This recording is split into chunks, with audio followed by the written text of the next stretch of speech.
House will come to order. Members, our prayer today will be given by Wesley Thompson. He's the pastor of Bethel Calvert Missionary Baptist Church in Leeton, Alabama, the guest of Representative Underwood. Shall we pray? Gracious God, we thank you for this day that you have graced us with.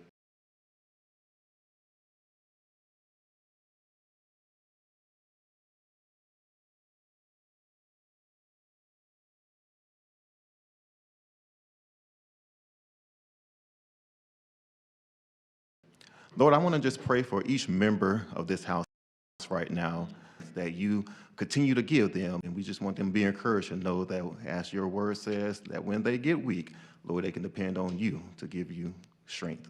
God, we also pray that you just allow them to be reminded that they are the light, as your scripture tells us that we should let our light so shine to all of humanity that they may see your marvelous work. So may they light shine as they continue to serve God, to serve and to love, to do justice, to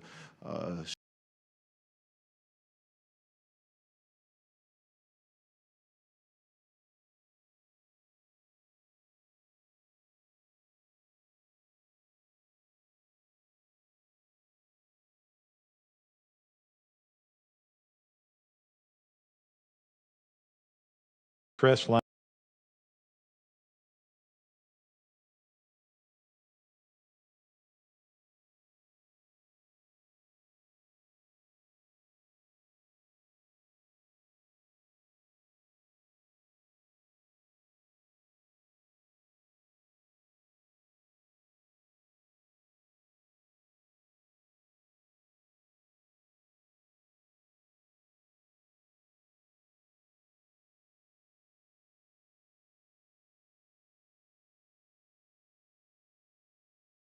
Chestnut, Clark, Klaus, Collins, Colvin, Crawford, Daniels, Drummond, Dubose, Easterbrook, Ellis, England, Ensler, Estes, Faulkner, Fiddler, Fincher, Fort, Garrett, Gidley, Gavan, Givens, Gray, Hall, Hammett, Harbison, Harrison, Hassel, Hendricks, Hill, Hulk, Jones, Hollis, Halsey, Hurst, Ingram, Jackson, Jones, Keel, Kirkland, Lamb, Lands, Lawrence, Lee, Lipscomb, Lomax, Lovern, Marcus, McCampbell, McClammy, Mooney, Moore M, Moore P, Morris, Oliver, Paramore, Pascal, Pettis, Pringle, Rafferty, Ream, Reynolds, Rigsby, Robbins, Robertson, Sellers, Sells, Shaver, Shaw, Shed, Shiree, Simpson, Smith, Sorrell, Stodhagen, Standridge, Starnes, Stringer, Stubbs, Tillman, Travis, Trattaway, Underwood, Wadsworth, Warren, Whitt, Wharton, Wilcox, Wood D, Wood R, Woods, Yarborough. You're learning. I learned in the showers. I was there to load and unload. 63 members have answered roll. Quorum is present. The House is ready to transact business. The chair recognizes the gentleman from Lee, Chairman Lovern. Mr. Speaker, I request that leaves of absence be granted for absent members. Any objections? Hearing no objections, the absent members are excused. The chair further recognizes the gentleman from Lee, Chairman Lovern.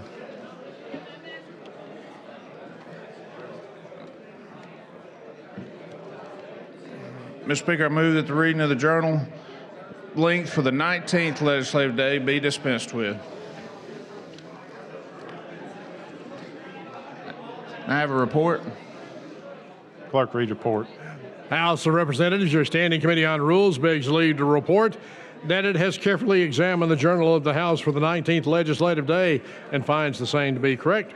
Signed, Representative Joe Lovern, Chairman. Chairman Lovern. Mr. Speaker, I request the reading of the journal linked for the 19th legislative day be dispensed with. Any objections? Hearing no objections, the reading of the journal is dispensed with. The chair recognizes the gentleman from Mobile, the Speaker Pro Tem, Mr. Pringle, for purposes of making an announcement. Thank you, Mr. Speaker. Ladies and gentlemen, I have another novel to read to you today, so pay attention because there are a lot of receptions. The Alabama Cattlemen's Association will be held tonight at their office at 5 p.m., their reception. Alabama Rural Electric Association reception will be at the Renaissance tonight from 6 to 8 p.m. The American Heart Association Advocacy Day will be tomorrow from 1 to 2 in the cloakroom. Please wear red for the Heart Association. The Alabama Tourism Department Tourism Bash will be tomorrow from 5 to 8 p.m. at the RSA Activity Center. The Taipei Economic and Cultural Office Reception will be tomorrow from 5:30. It'll be at 5:30 at the RSA Plaza Terrace. The Alabama Public Television Young Heroes Award dinner will be at 6:30 p.m. at the Renaissance. The Alcott breakfast will be Thursday morning, April the 11th, from 7 to 8 at the Plaza Terrace. And the Alabama Egg and Poultry Association's annual omelet breakfast will be held from 7:30 until 9 on the Capitol lawn Thursday morning. And Mr. Speaker, I move that when we adjourn today, we leave the journal open for the clerk to complete his paperwork and that we reconvene on Thursday, April the 11th at 9 a.m. Thursday. All in favor say aye. Aye. Any opposed? Motion prevails. Clerk now receive reports. Standing committee to receive those reports throughout the day. The House is now in position to introduce bills and resolutions.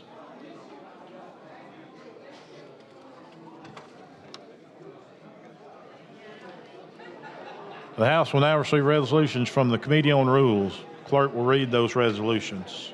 House Joint Resolution number 154 by Representative Smith, commending Alabama pro angler Dustin Connell on his 6th Bass Pro Tour win and on being named the first ever 2-time winner of the Bass Pro Shops Red Crest competition. House Joint Resolution number 163 by Representative Warren, mourning the death of Robert D. Timmons. I move adoption. All those in favor of the adoption of resolution, may I say aye. Any opposed? Resolutions have been adopted. Bolton on there as a Mr. Clerk, call the first individual resolution. House Joint Resolution number 155 by Representative Reynolds, convening a joint session for the Medal of Honor. I move for adoption. All those in favor say aye. Any opposed? It is adopted.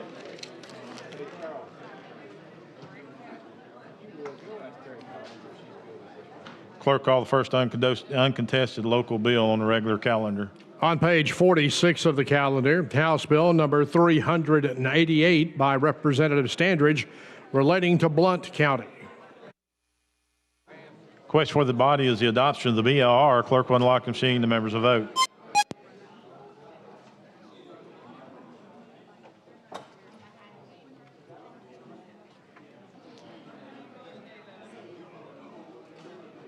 Clerk will lock the machine. Record the votes. 53 ayes, 0 nays. The BR has been adopted.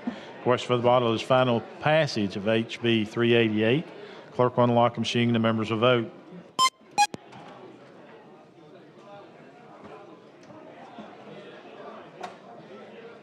Clerk will lock the machine. Record the votes. 19 ayes, 0 nays. HB 388 has passed.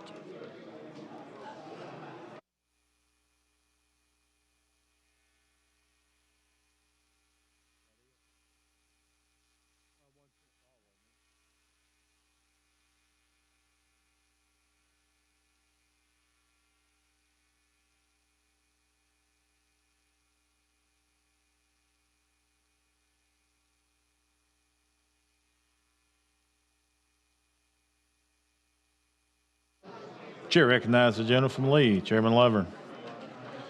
Thank you, Mr. Speaker. I have a resolution. Clerk, say the resolution. House Resolution number 169 by the House Rules Committee, the Special Order Calendar. Move adoption. All in favor say aye. Any opposed? It is adopted. Clerk, call first bill. On page 13 of the calendar, House Bill number 73 with substitute by Representative Pettis, relating to taxation. Chairman Pettis, you're recognized. Thank you, Mr. Speaker. Ladies and gentlemen, what this bill is, it's a property tax cap. Basically what it does, today there is no cap. They can raise your property taxes at any value they want to.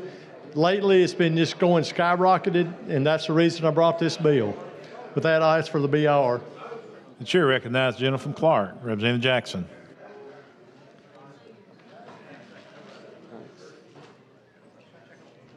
Okay. Thank you, Mr. Speaker, for the recognition. Could you back up and start over again so I can hear what you was wanting us to know? Under existing law, there is no limit on increase in assessed values of real property. This bill will provide for a cap on real property tax assessment under certain conditions. Under what condition? Well, there's a whole list of them, but basically, the original bill had it capped at 3% for residential property and 5% for commercial property, and there's some amendments that's going to fix that. All right, now let me ask the question. Now, do these county assessors go out and assess your property and increase the tax because they feel like it, or because of the value of the property? You want my opinion or what they say? I really want to hear what you got to say about that. My opinion is they look at how much money they need to bring in, and they assess our values based on what money they need to have. Ooh. That's my opinion. My. But, well, I have an opinion as well. I think they over opinionated on my property and undergoing on someone else. Well, my property tax went up 40% this year. In 1 year, 40% from last year to this year. How is this going to affect our rural counties? Could you help us out there? Yes. Rural counties is usually the more urban that the property tax are higher, but there was one county in the Black Belt went up 66% in 1 year. This will keep them from raising your taxes more than well, right now with the original bill, 3%. Well, I'm so proud of you. I want to thank you for doing this because people are screaming. Yes. And we ought to just do what's right when it comes to doing. Just do right because it's right to do right. If they were done right, I wouldn't be here. Appreciate it. Thank you so much, Mr. Speaker. Thanks for bringing this. Thank you. Chair thanks the gentleman. Chair recognizes the gentleman from Etowah.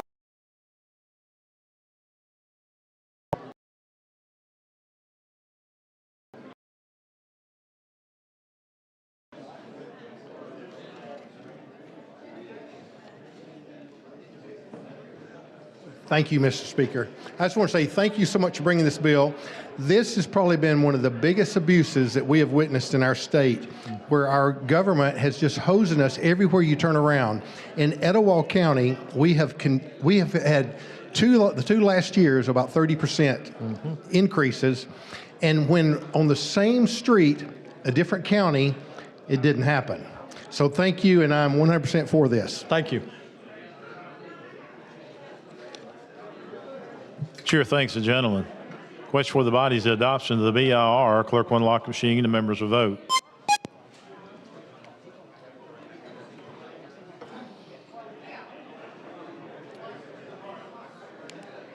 Clerk will lock the machine. Record the votes. 98 ayes, 0 nays, 1 abstention. The BIR has passed. Chairman Pettis. Mr. Speaker, we have a committee sub.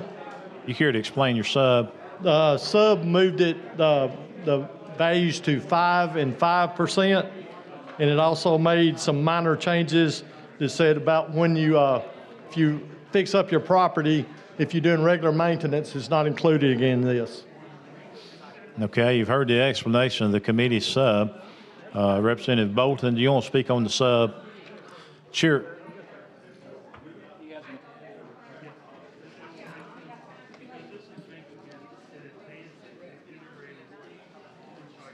Question for the body is the adoption of the committee sub. Clerk will unlock the machine. The members will vote. I got one amendment. It's going to be 77.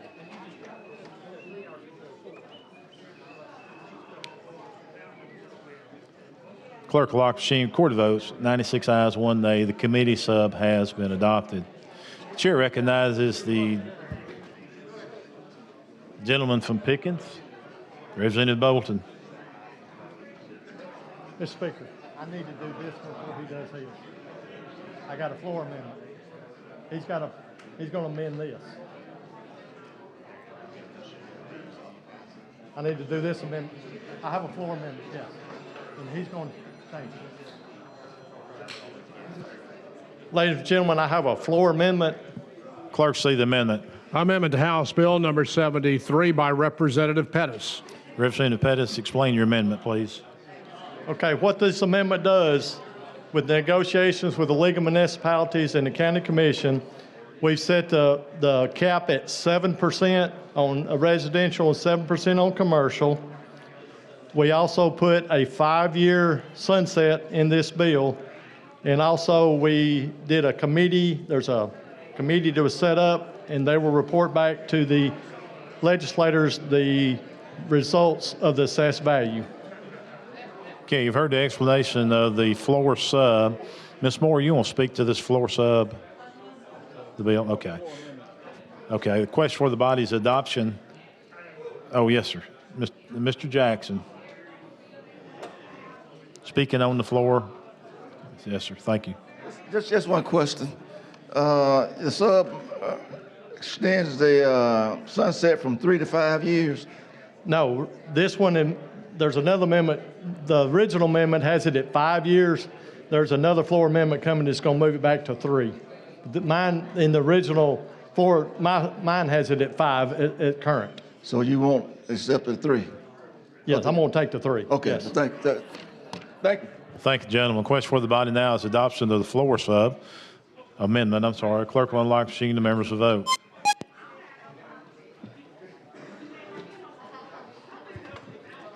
Clerk will lock the machine. Record the votes. 90 ayes, 5 nays. The floor sub has been adopted. Chairman Pettis. Ask for final passage. Chair recognizes the gentleman from Pickens, Representative Bolton.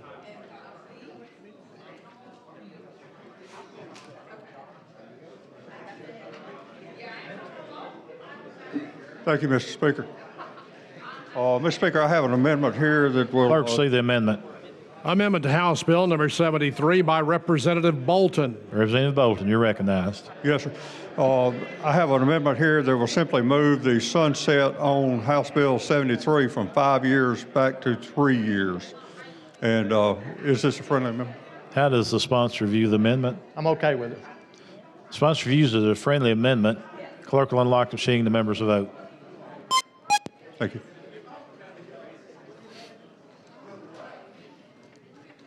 Clerk will lock the machines. Record the vote. 91 ayes, 9 nays. The floor amendment has been adopted. Chairman Pettis. Mr. Speaker, I ask for final passage as substituted and amended. The chair recognizes the lady from Jefferson, Representative Moore.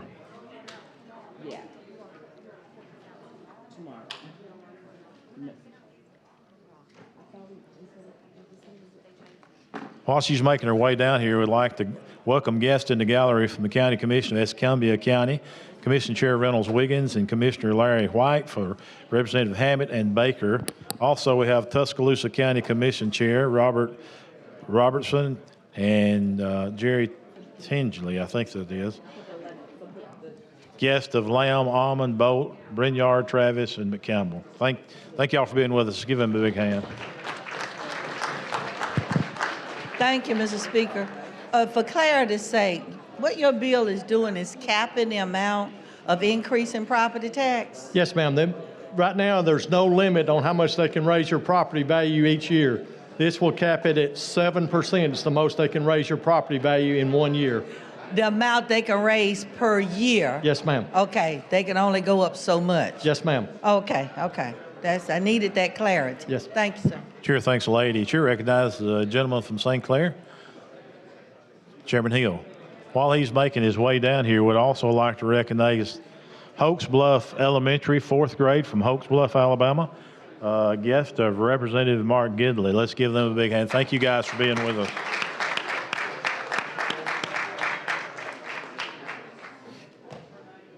Chairman Hill, you're recognized. Thank you, sir. You yield, Mr. Pettis? I do. Thanks. Look, first, I think capping it at 7, not 3, is a good idea, and I appreciate that. I think allowing it to be sunset after 3, certainly if we decide, if we come to the conclusion that this is a mistake, then we get to relook at it in a pretty short period of time. So, in the spirit of congeniality, And one more thing, though, Philip. Do you realize that you say they can raise it anything they want to? You get a notice that your tax has been raised.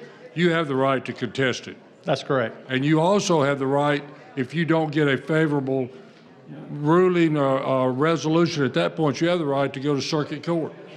So they can do it as they will without any constraints is really not accurate. There are constraints on what they do. However, that's not the point. Because that you're not changing that anyway.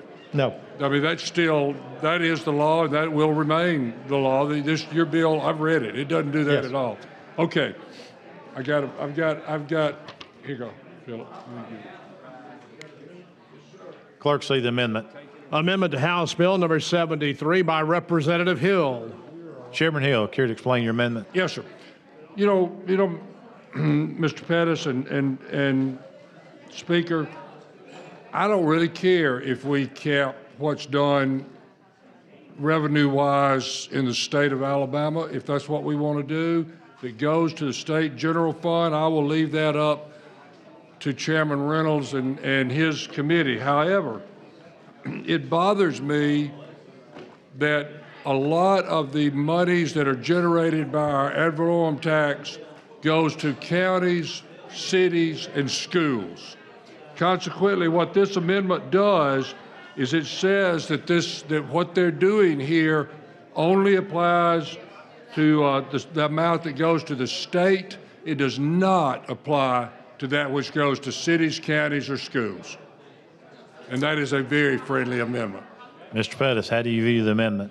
I make a motion to lay this on the table.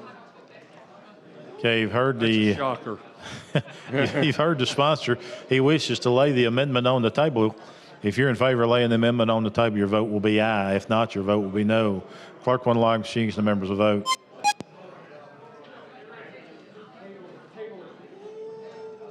Yes, will you up there?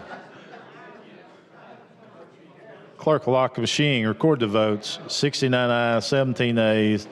The amendment failed. Here's my next amendment. I don't think I seen you light on. Sorry. Do I not get 2 for 1? I'm just kidding you. All right. Clerk, see the amendment. Amendment to House Bill number 73 by Representative Hill. Thanks. Chairman Hill, explain your amendment, please. In the event that a county has a population growth rate that exceeds 1.5% per year, it is up to the county commission to decide whether or not they put this cap into effect.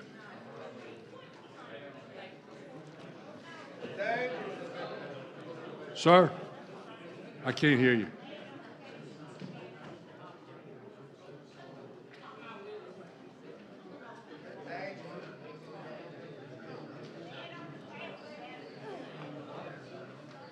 What I'm saying, Mr. Speaker, if your county growth rate is more than 1.5% per year, then whether or not this goes into effect to diminish the amount of monies that come to your county that are capped in this way is up to the county commission. That is my amendment. Okay. I'll make a motion to lay it on the table. Okay, the sponsor is asked to lay the amendment on the table. I got a couple of lights on. Y'all want to speak on the amendment? Oh, it's non-debatable. Okay. Question for the body now. If you want to table the amendment, your vote will be aye. If you do not want to table the amendment, your vote will be no. Clerk on the lock machine, the members vote.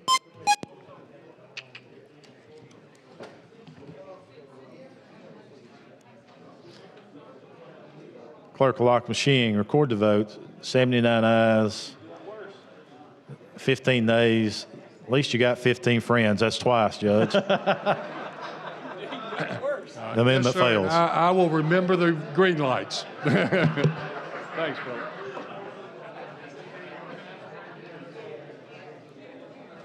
Sure, recognize the lady from Jefferson, Representative Van.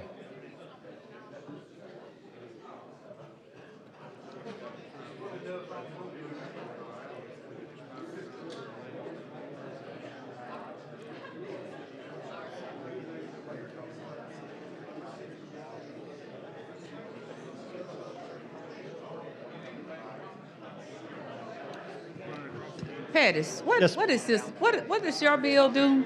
It puts a cap on how much they can raise your property value in a year's time. I thought we passed some legislation similar to this a few years ago.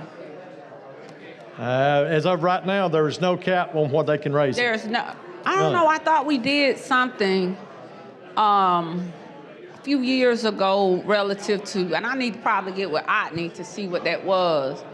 So your bill would put a cap on how much property values can be raised in the state of Alabama? In every county per year, yes. And right now, there is no cap. No cap.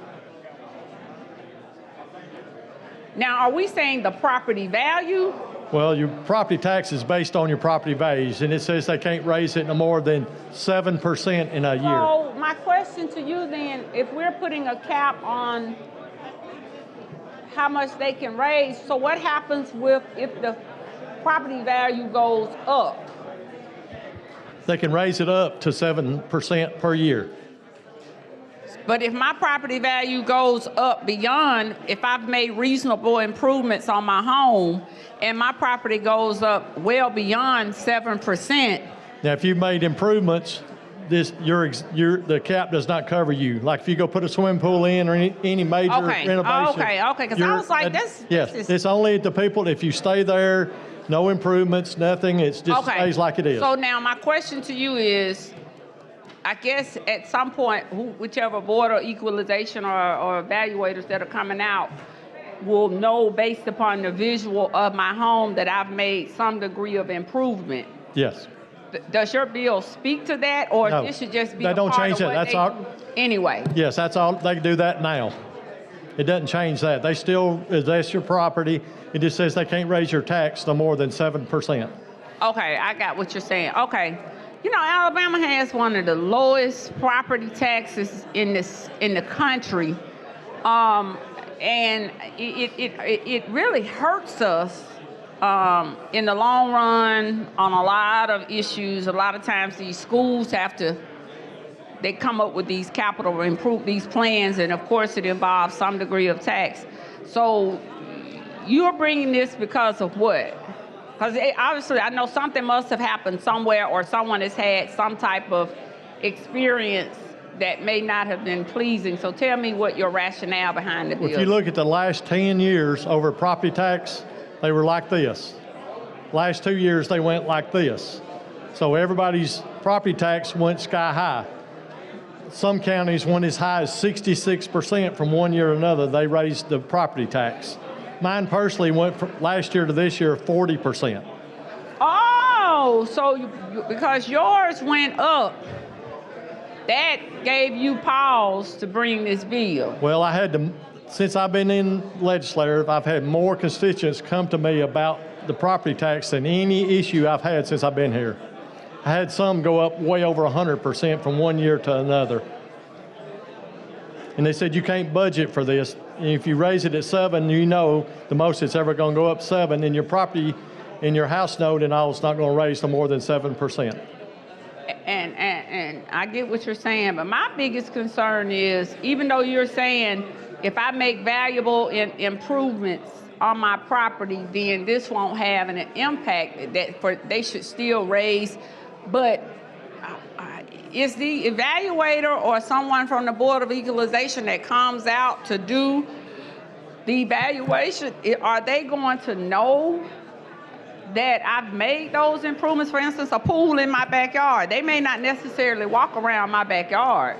Well, they do that now. This don't change anything. It's the way they do it. All this says that your property tax cannot go up more than 7%.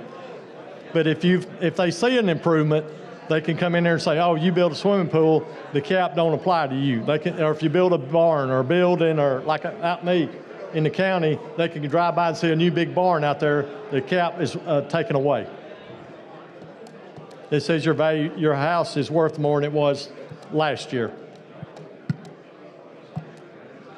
Okay. All right. I guess I get it. I came in late and I saw Judge Hill go up in flames twice on an amendment.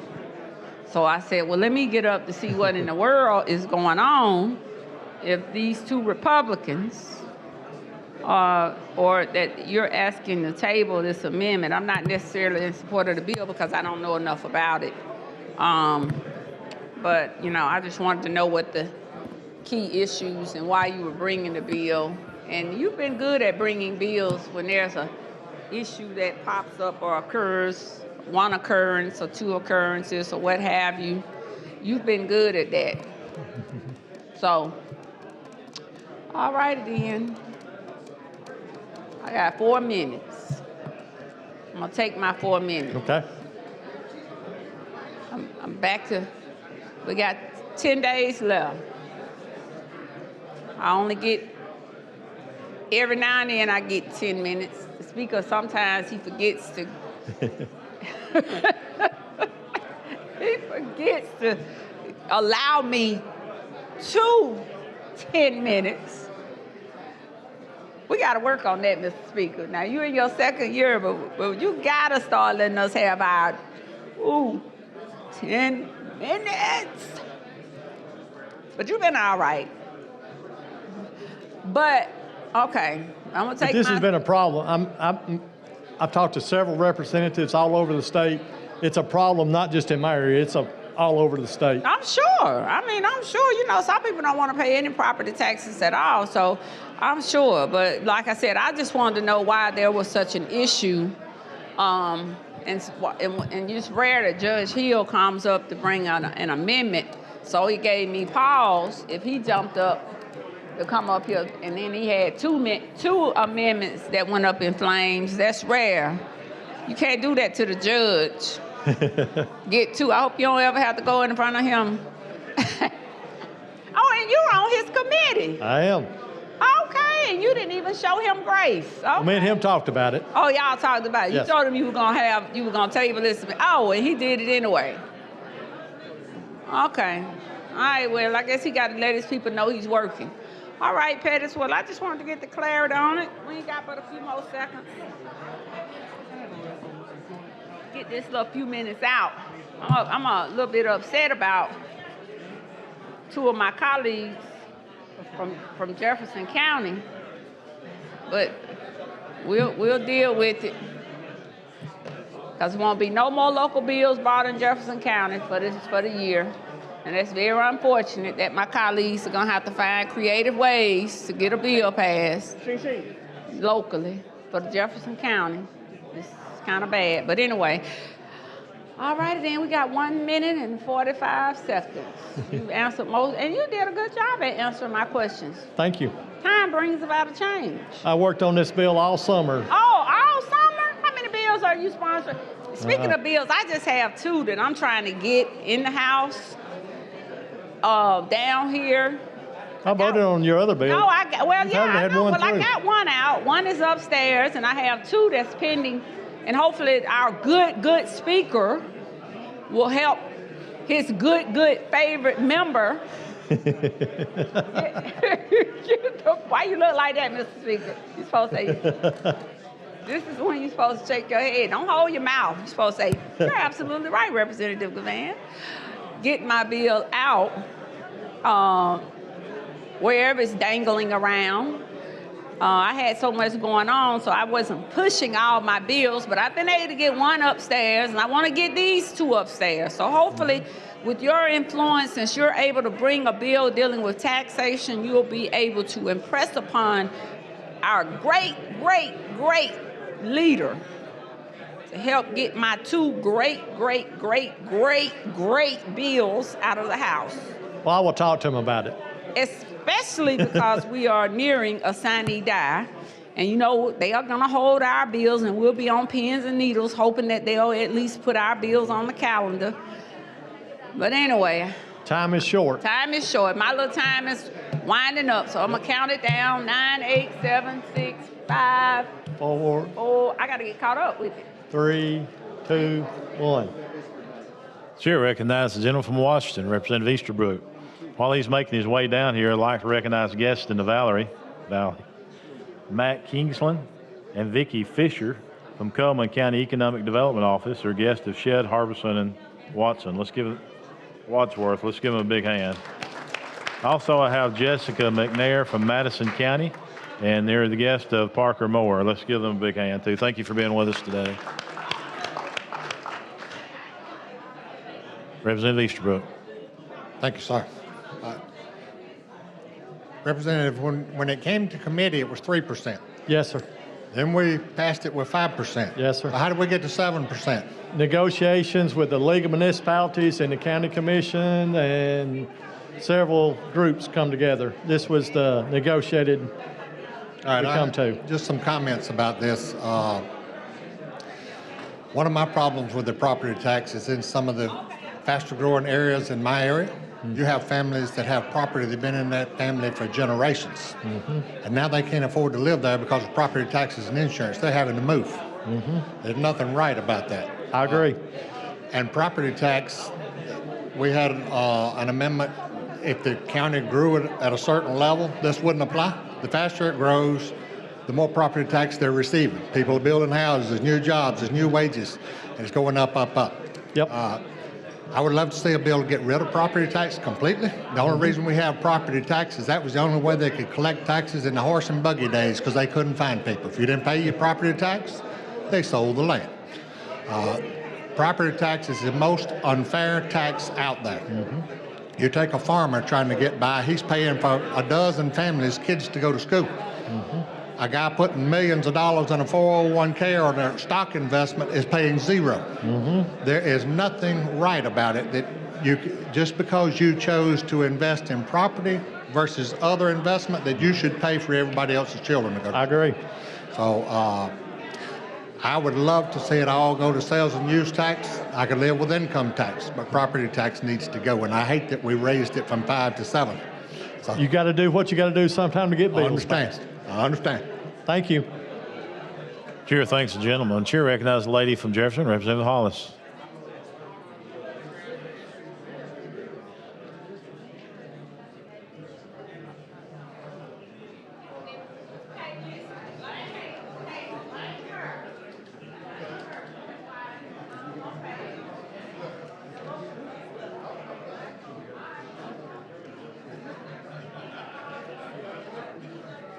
Thank you, Mr. Speaker. With a gentleman yield. Yes, ma'am. I just walked in and all I heard was housing. So my antennas went up. So if you could tell me about the bill and is this cap on the tax assessor's amount? This is on the tax you pay. They will still do your your assessed taxes, because if somebody comes in and buys a new house, the cap don't apply to them. So if like real estate, So somebody comes in and buys a new it doesn't count on the market value of a home. Well, What they you're still, saying, yes. You're talking about the assessed value. Yeah, assessed value doesn't cap it. It caps the amount that can raise your tax. So when you get your card in the mail and they have the tax assessor amount on there, that's the amount that has the actual cap on it, correct? Well, it's going to just the cap part, the tax you pay, not the assessed value. The actual taxes that you pay on that assessed value. Yes. Okay, and then what is the cap on that? 7%. Okay, and that's the highest it can go. Yes. In what amount? 1 year. In 1 year. Every year they still do it, and it cannot be raised more than 7% in 1 year. Okay, I got it. I'm thank good. Thank you. Chair thanks the lady. Question for the body now is the passage of HB 73 as amended. Clerk on the lock machine and the members will vote.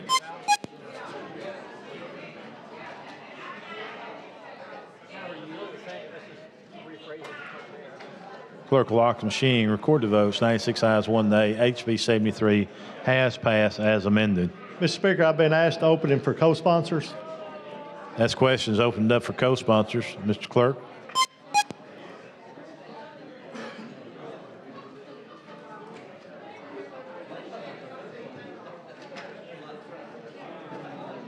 .43 co-sponsors on the bill. Good work. Thank you. Thank you, Mr. Speaker. Thank you, members. Clerk, call next bill. On page 40 of the calendar, House Bill number 324 by Representative Reynolds relating to emergency medical transport providers. Chairman Reynolds, you're recognized. Thank you, Mr. Speaker. Members, under current law, we passed this legislation last year. Emergency medical transport providers pay an annual assessment to expand the Medicaid payments for the trips. We put an expiration on that of July 1, 2024. Today's bill takes that to July 1 of 2025. And this brings it more in line with what we're doing for our hospitals and our nursing homes. And with that, I'll call for the BIR, Mr. Speaker. Chair recognizes the gentleman from Shelby, Representative Mooney.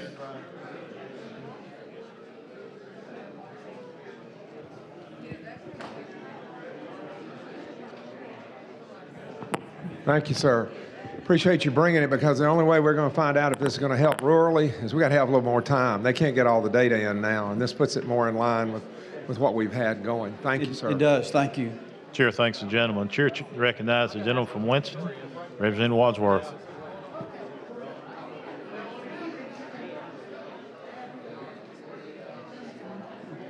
While he's making his way down here, we'd like to recognize Holistic Performance Group from Decatur, Alabama. The guest are Representative Terry Collins. Gentleman yield. Yes, sir. I have just a question. This original bill that was passed last year added to the providers, the transported funds, if they paid this fee. Is that correct? Yes, sir. Just on Medicaid transports. Okay, and it raises it up, because I know up in our Winston County, we've just now gotten ambulance service that do transporting now. So this will allow those transporters to get additional money from Medicaid. Is that correct? That is right. They're enhancing their fees to pull down additional federal dollars. Okay. It's kind of like a Medicaid provider fee, I guess what it is. Well, I'm for this, because this brings down about 3 to 1 federal dollars in exchange for this fee that we're paying. And we finally have got ambulance service on the east side, and this will help those transporters now. So I appreciate that. And they've returned almost $20 million in the last 12 months. Hey, I appreciate that, and I think it's an excellent bill. Thank you. Yes, sir. Chair thanks the gentleman. Chair recognizes the gentleman from Clark, Representative Jackson. Be the third person on the BR.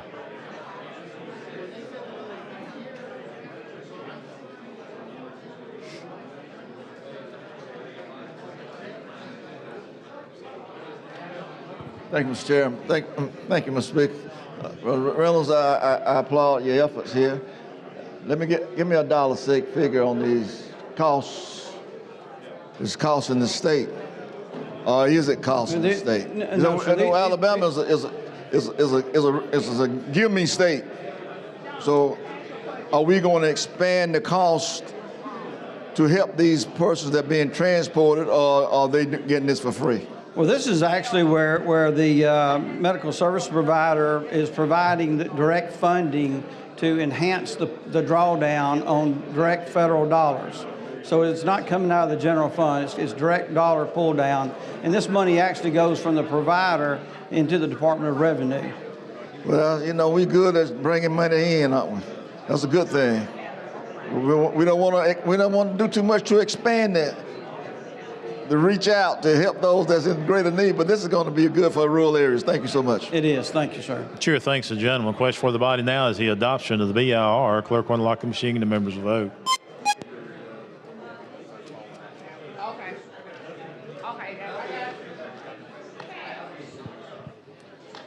Clerk will lock the machine. Record the votes. 100 ayes, 0 nays. BR has been adopted. Chairman Reynolds. And again, members, this extends it to July 1 of 2025. So with that, I'll ask for final passage. That is question is final passage of HB 324. Clerk will unlock the machine and the members will vote.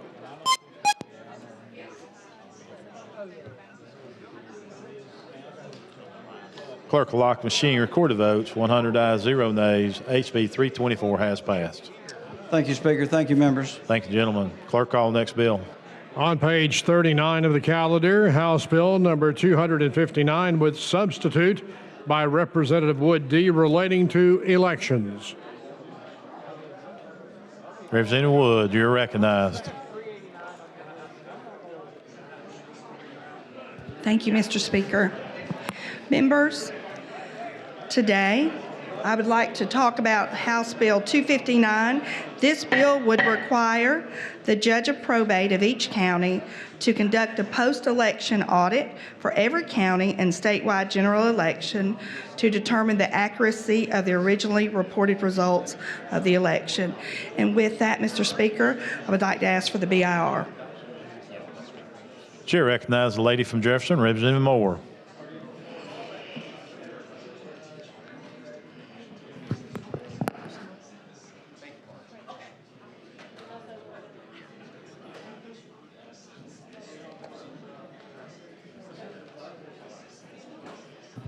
Thank you, Mr. Speaker.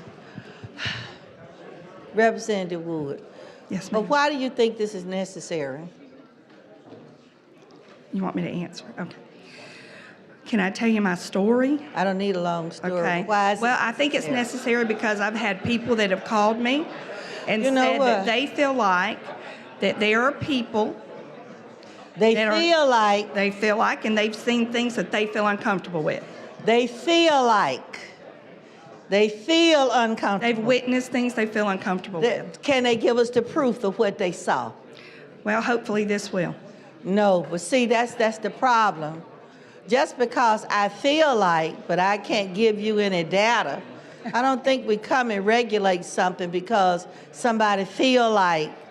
And I think the feel like is coming from a national narrative that elections are stolen.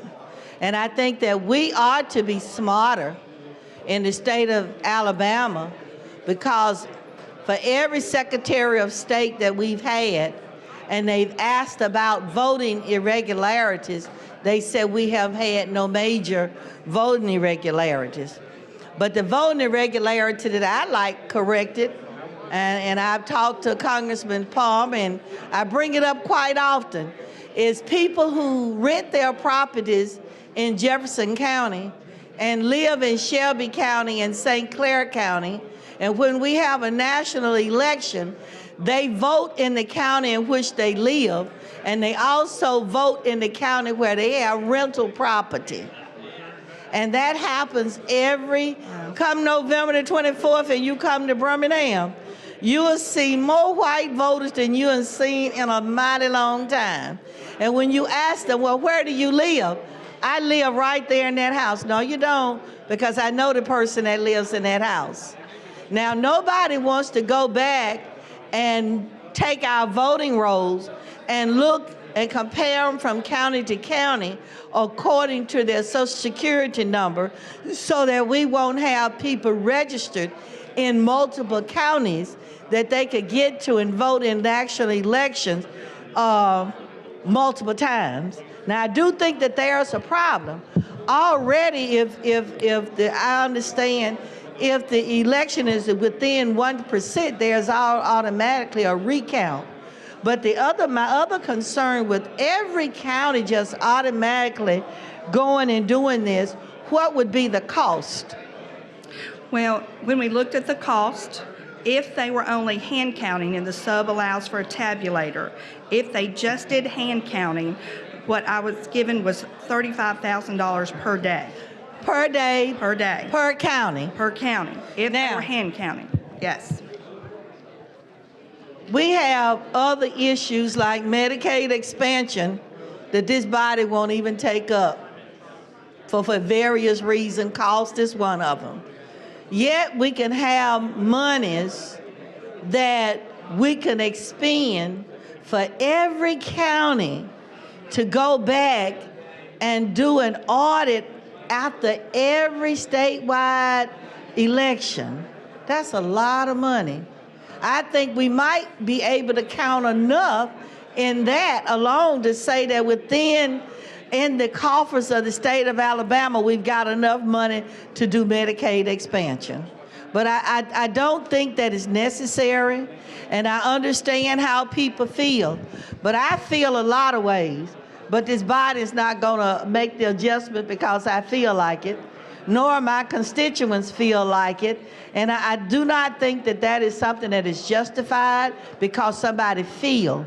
But if they could show you some data that election after election, this is happening, then there might be a cause or justification for the state to expend that money. Now, it's just a major problem with me that when some people bring bills up, it could be on an I feel, and it'll pass.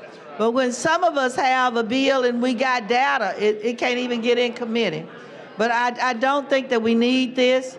I think that is an undue cost to the state of Alabama, a poor state, a state that for every dollar that they send to Washington have to send back at least $3.89. And those are the dollars and cents that it takes to operate this state. Yet we could pass a bill like this that will require this amount of money to be spent per day, per county. Some counties won't take as much, but some counties will take more days in order to carry out this audit. I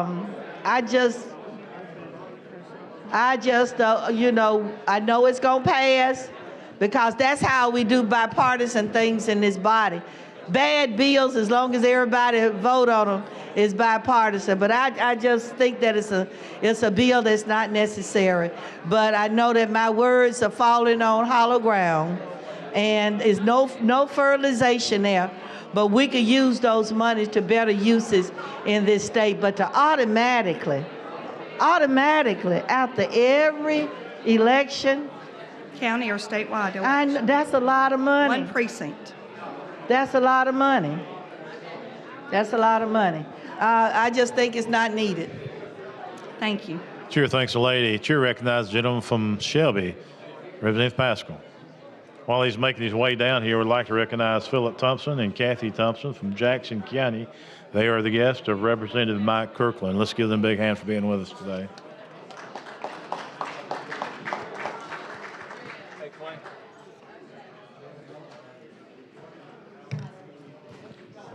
Mr. Speaker, thank you for your recognition. Representative Woods, how you doing? I'm doing good. How are you? I'm doing great. I think people might be confused about your bill now. A few minutes ago, I heard someone say that there's a cost per county for each day. Can you kind of explain your bill, how that works? Just like any election, there are election expenses. You have people that will actually be conducting the audit, and so those people in those counties will be reimbursed just like they are for any election. So the counties will be totally reimbursed. Okay. Now, for us, now what's the requirement for each county? Do we have to do an audit for every single precinct, or how did that work? No. You do an audit for one precinct only, and you don't include absentee or provisional ballots. Okay. Well, I think it's a good bill. I think it does a couple things. It just, whether there's an issue out there or not, what it does, it validates that the machines works correctly. Is that correct? Correct. And also, as the great state of Alabama, we always should strive to enhance our elections, the integrity. It doesn't have to always be a problem when we come to our elections. You know, as someone who served this great nation for 21 and a half years in the Army, I take pride in our freedom, and part of that is have accurate elections. And in fact, our state party, during our state winter meeting, we passed a resolution encouraging our elected officials to pass legislation dealing with post-election audits. Yes, we did. And just a couple more things. As far as our machines, now, it is a machine. That's correct. And we will assume that the machine operates correctly. Is that correct? We assume that. That's correct. But then, by having a post-election audit, that will just validate that the machines works correctly. Is that correct? You totally understand the bill, and that's what it's for, to ensure that the tabulators are working properly. Yes, there is a pre-audit done or a pre-testing done on the machine, but we're doing a post-audit after the ballots have been run through, after they've been used in the precinct to prove that those tabulators are working properly. Okay. Well, thank you for bringing this bill, and I'm proud to be a co-sponsor also. Thank you. Thank you, Representative, thank you for your words. Chair thanks the gentleman. Chair recognizes the gentleman from Clark, Representative Jackson.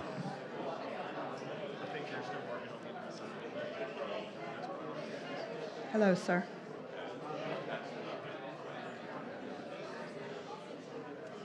Thank you, Mr. Speaker. I want to ask the young lady, my colleague, how she so adamantly got her bill out of committee when I have a couple of bills in there with election integrity, early voting. Okay. And it's not going to cost the state anything. It's just that throughout the state, there will be one county precinct that will be open 3 to 4 days prior to the election. And they don't have to all do it on the same day, you know. Okay. I can't get that bill out. Also, there's another bill of mine that's in that committee. It relates to no excuse absentee voting. You know, here in the state of Alabama, you have to tell a lie about not going to the poll on that day when you want to go somewhere else. Say, I got to go to the doctor. I'm working late. Just move the excuse and go on and just let it happen. And I don't think that's going to be that's a problem in the state. It's not costing the state anything. And the last speaker just spoke. The election integrity, you know, and the colleague prior to him said there's no proof of anybody stealing elections in the state, and that's a good thing. And maybe this will keep it going in a good directions. But the purpose of this, why? The main purpose for me was to ensure that those tabulators are working properly. You had some that didn't work properly? How old is your phone? How old is your phone? My phone. My cell phone. I guess I'm about a couple years behind 24. I mean, they change them every 90 days, don't they? Exactly. Some of these tabulators are 10 years or older, and we're still using those, Representative. We don't use computers that are that old. We don't use phones that are that old, but we're using those tabulators to count the public's vote. I think it's important that we do the right thing to ensure that they are working properly. Okay, now, what your bill says that, and it say anything about the tabulators. Yes, sir. It just spoke about an audit. Well, that's what you're doing, because the paper ballots are filled out and they're fed into a tabulator, a DS200 tabulator, and then that shoots out a tape that tells you how people voted. So we need to ensure that those tabulators are still working properly. I understand. Are the machines being used by the county's probate judges, are they outdated? Is what you're telling me? Well, the machine, the company that actually furnishes the machines, some counties own the machines and some counties lease the machines. So if they're leased, I would assume that they're maybe traded out quicker than those that are owned. But, you know, small rural counties have a hard time replacing equipment because it's so expensive. Oh, now you're bringing into the account that it's going to cost. Yeah. Yeah, but you just made a statement a while ago that there's money already allocated for this. For the audit, sir, not for the machines, for the audit. There's not money allocated for the replacement of the machines. Okay, so it's up to each county to replace their outdated equipment. Well, the counties... Could you give me for instance, how many voting cycles goes through before you replace your machines? I don't have that data. I have not been given that data, and I think that would be on a county level. I think it would be different throughout the state. Because everybody get them at a different time. Yes, sir. You're correct. Well, I mean, I agree with what we want the fair elections. We want the right thing. And we want to do what we always have, and I think we will continue. Yes, sir. Even with the outdated equipment. That's right. But because you got some good people working in these places I want to make sure your vote counts and my vote counts. I want to make sure. That's why right. I want to make sure my vote counts, especially when I'm voting for myself. Exactly. Thank you. I'm with you. Chair thanks the lady. Chair recognizes the gentleman from Franklin, Representative Keel. The guy from Franklin's glad to speak. Representative Wood. So we're talking about election integrity here, and I Yes. appreciate your work to make sure that we get it right in Alabama. And I believe that Election Day is secure in Alabama. However, if we could do something to make it more secure, I'm good with that too. Could you tell me again where the money's coming from to pay for this? So it's being reimbursed exactly like our elections are currently. So in the sub, which I'll bring up momentarily, the county commission submitted an amendment, and we went ahead and placed it in the sub to ensure that all counties will be made whole just like they are from elections. Okay. And the Secretary of State's office was on board with that, and they agreed to it. Okay, good. Thank you. Yes, sir. Thank you. Chair thanks the gentleman. Question for the body now is the adoption of the BIR. Clerk will unlock the machine and the members will vote.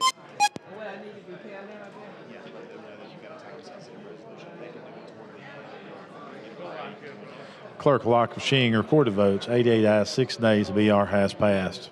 Representative Wood. Mr. Speaker, I have a sub.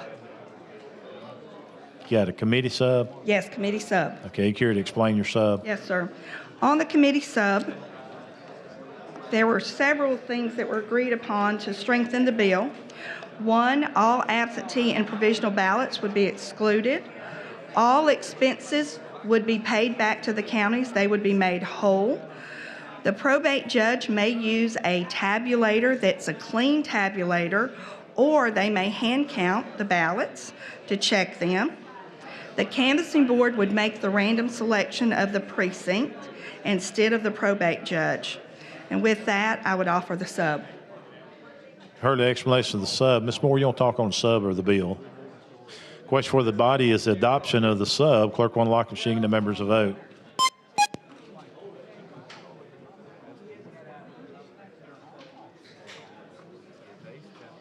Clerk will lock the machine, record the votes. 88 ayes, 6 nays, and the committee sub has been adopted. Chair recognizes the lady from Jefferson, Representative Moore.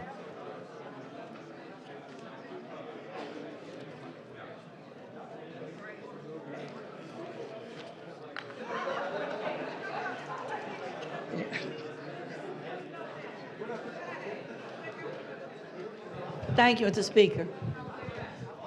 On Election Day, before any vote is cast, every machine is checked to make sure that that machine is functioning properly and that it automatically sets at 0.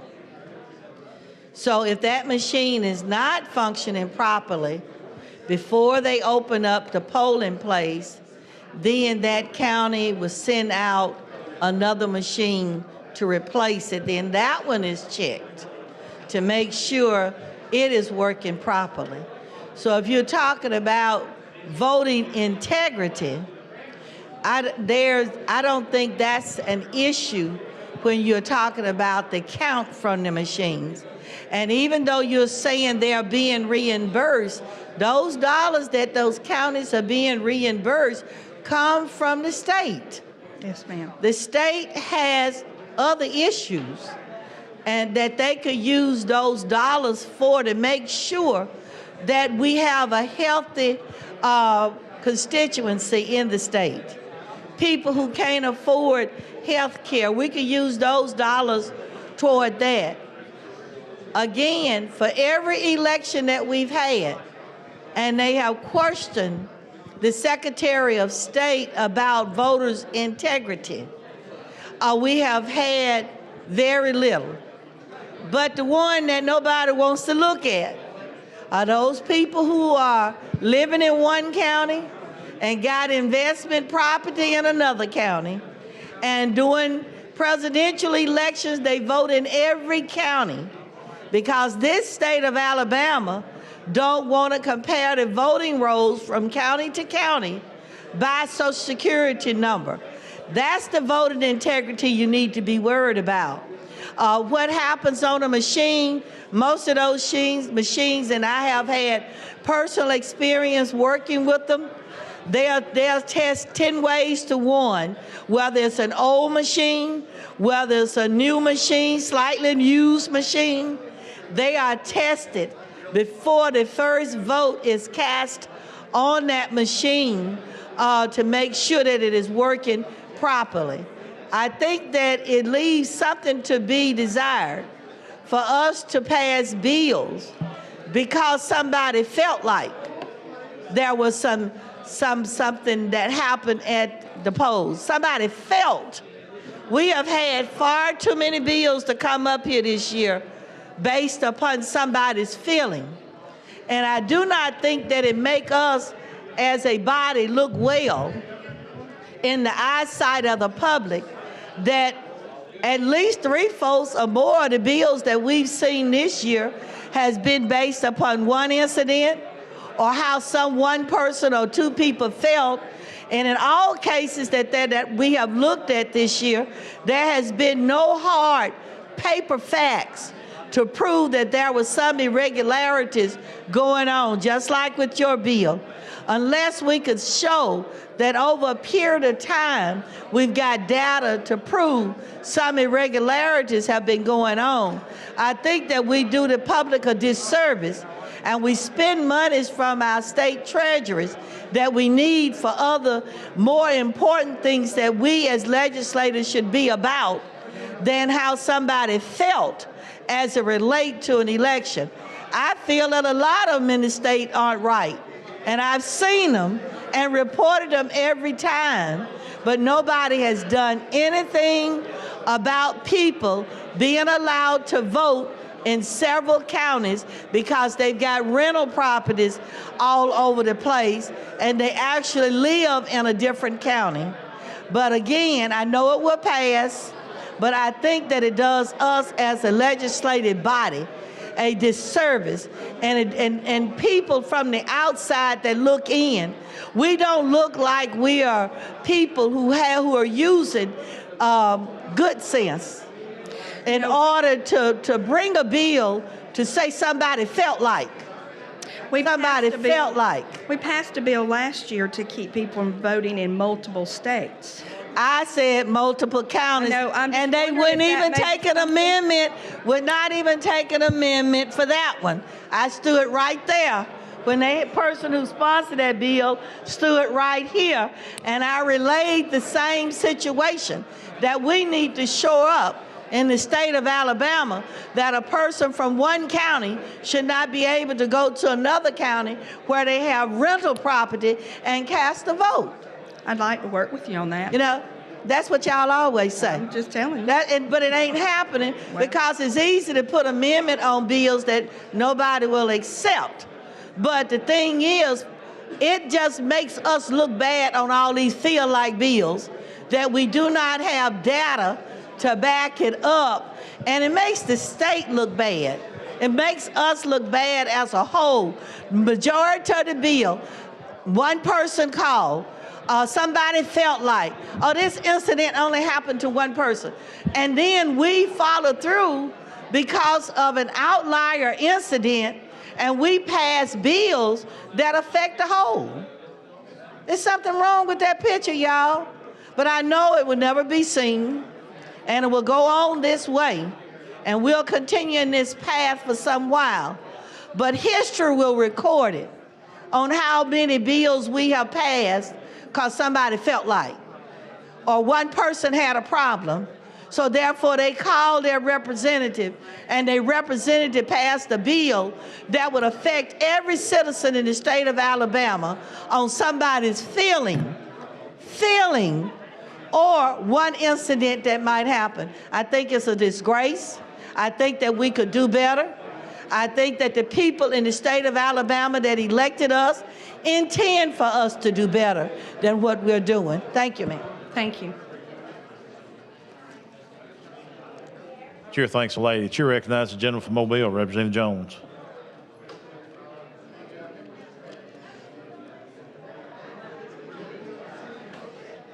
I'm sorry.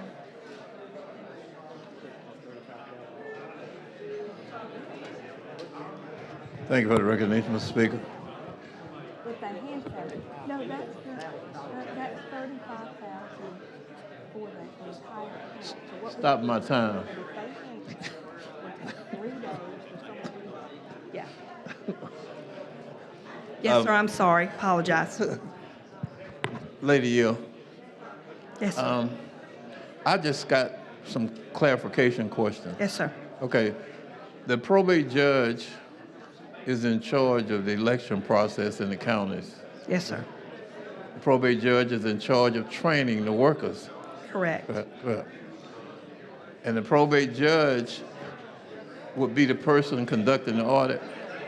Yes, sir. Well, the canvassing board, the sub moved the probate judge from randomly selecting per the probate judge's request to the canvassing board actually. Now, the canvassing board would be the one that would actually pick the randomly selected race, and they would set the date and time. Okay, who would actually conduct the audit? It would be the canvassing board, which is your probate judge, your sheriff, and your clerk in most counties. Okay, but I'm sure they're And going to then they could also they could actually put someone over the precinct. Okay, they could hire someone and then hire those people that would count.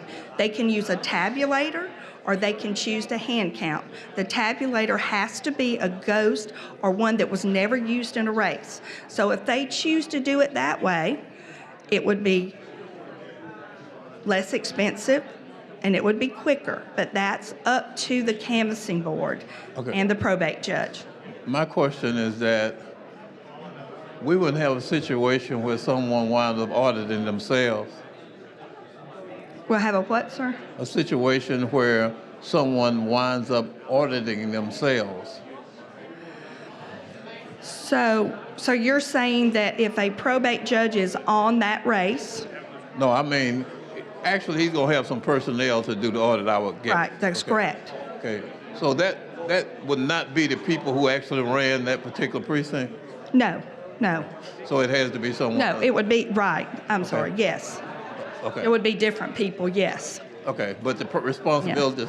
And the purpose is not that we think that the people, the personnel are doing anything. That those tabulators need to be checked as well. Okay, so what they will be doing is looking at how the process went during the election and if everything went by the procedures that they're supposed to take and if the count... This is not a procedural audit.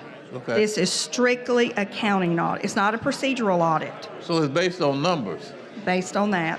It checks to see if the numbers are the same as what the tape predicted, but it's not a procedural audit. Do I think we need some procedural audits? Yes, but this is not a procedural audit. Okay, so they're actually auditing the tape that they produced? That the machine produced, yes. Yeah, that the machine produced. Yeah, they don't punch in the numbers. Okay. The ballots are filled out, put in the machine, and then at the end of the day, right, it produces the tape. So in effect, checking the machine to see if the machine was accurate? Yes, sir, you're correct. Okay, thank you. Yes, sir, thank you.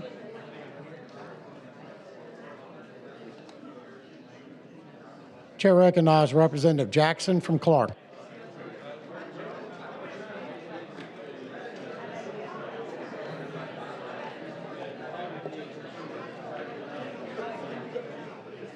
Thank you, Mr. Speaker.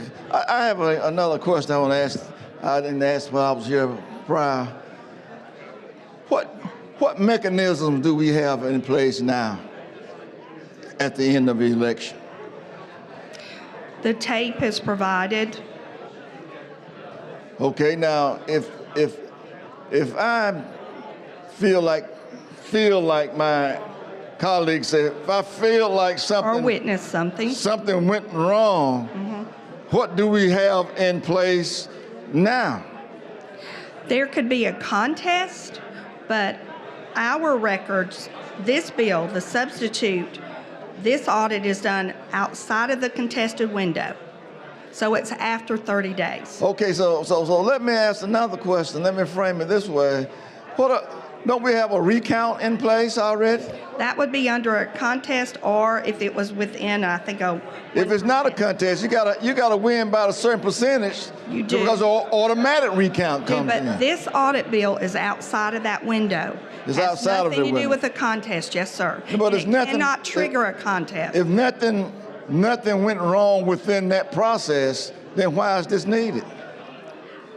This is to check an uncontested race, one precinct. That's what you're doing. It's not a contested race, it's an uncontested. So we're testing the results to make sure they're accurate. All right. I got it. So it wouldn't be one that was already recounted. But it just seems like it's useless, but I see where you are. Okay. A solution looking for a problem. Thank you so much. Question for the body is now final passage of HB 259 is substituted. The clerk will unlock the machine. The members will vote.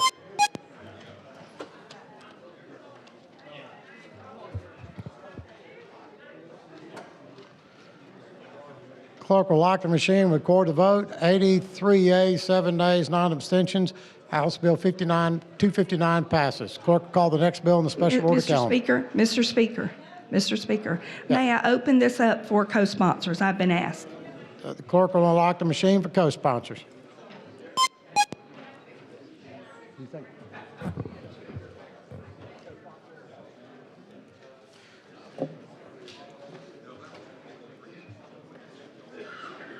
Clerk will lock the machine, record the co-sponsors. Thank you, Mr. Speaker. Clerk will now call the next bill in the special order calendar. On page 34 of the calendar, House Bill number 330 with substitute by Representative Woods relating to higher education.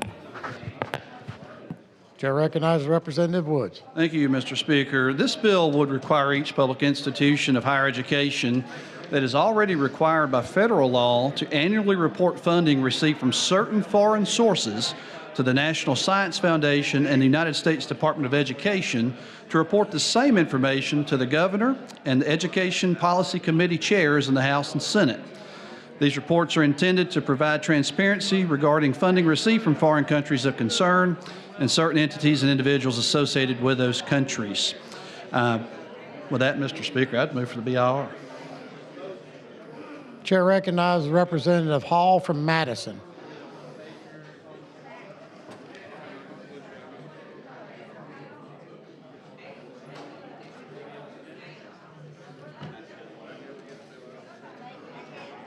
Thank you, Mr. Speaker. Would the gentleman yield? Yes, ma'am. I know we've indicated there are some concerns. Are you able to provide any specific concerns relative to?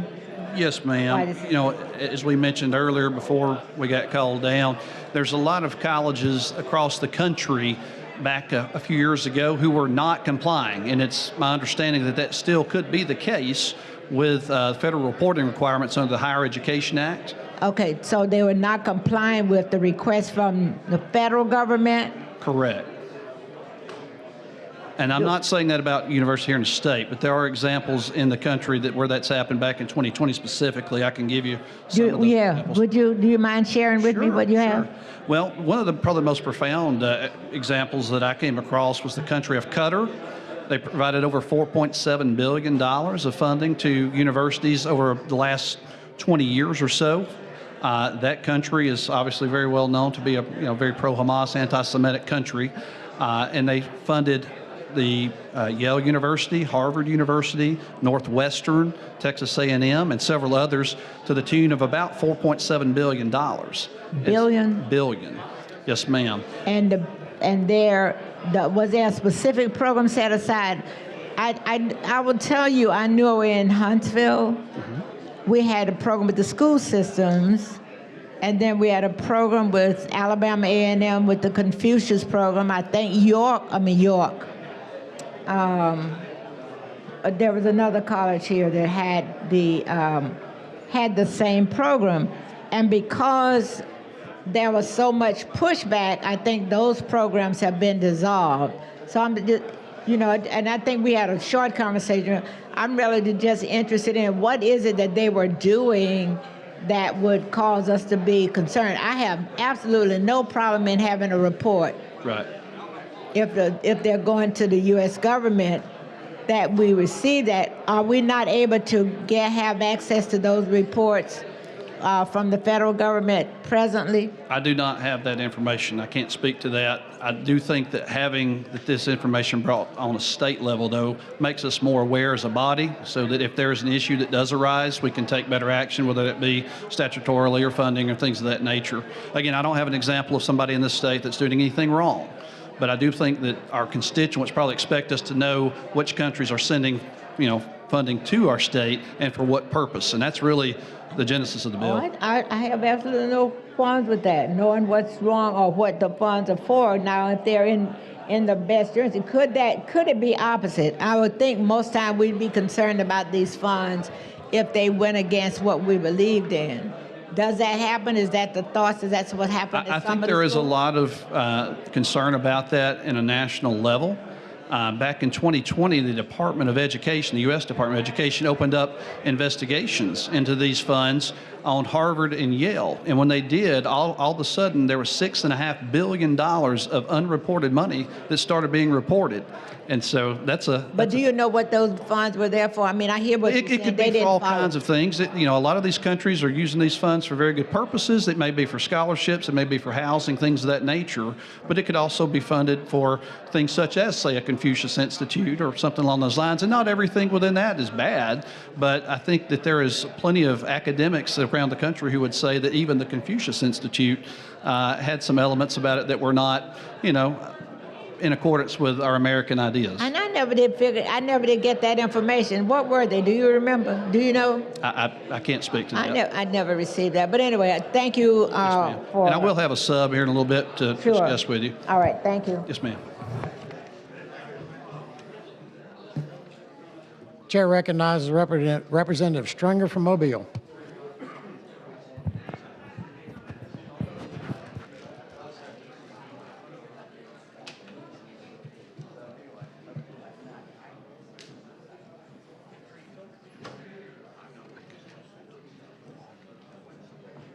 Thank you, Mr. Speaker. Would the gentleman yield? Yes, sir. I just wanted to tell you I appreciate you bringing this. Government is all about checks and balances, and I think this is a checks and balance that we need in place just to make sure that things are being done proper at the education level and that we don't have someone that's a bad actor that is placing influence through grants, money, or other contributions to our education system. So I just wanted to tell you I appreciate you. Thank you, sir. Thank you. Appreciate it.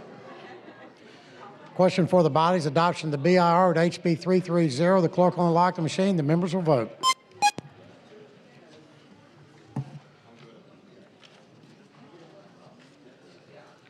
Clerk will lock the machine, record the vote. 100 yeas, no nays. The BIR is adopted. Mr. Speaker, I have a committee sub. Please explain your sub. All right, the sub does several things, but it is the same original intent, remains intact, mostly technical in nature. We removed language that referenced the governing body throughout the bill that takes the Board of Trustees of the colleges out of the line of responsibility for producing reports. The sub makes it more clear that if a school is subject to reporting foreign funding under Title 117 of the Higher Education Act or to the National Science Foundation, that same report can be used to satisfy the requirements of this bill. We also changed the dates of the reports that are due from October 1st to July 31st in order to align the dates with federal reporting guidelines. This will allow our colleges to aggregate one set of reports instead of multiple sets. And we also added language to exclude campus housing expenses from being reported. And with that, I would move for adoption of the sub. The body has heard an explanation. The question for the body is now adoption of the sub. Clerk will unlock the machine. The members will vote. Yes. Have all the members voted? Clerk will lock the machine, record the vote. 100 yeas, 0 nays. The substitute is adopted. Chair recognizes Representative Chestnut from Dallas.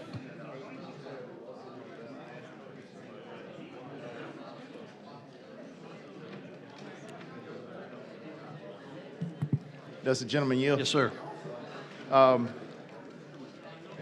In the words of every lobbyist, I'm here to make your bill better. Hey, I appreciate that. All right. I would like to provide an amendment to the substitute. Clerk will receive the amendment. Amendment to House Bill number 330 by Representative Chestnut.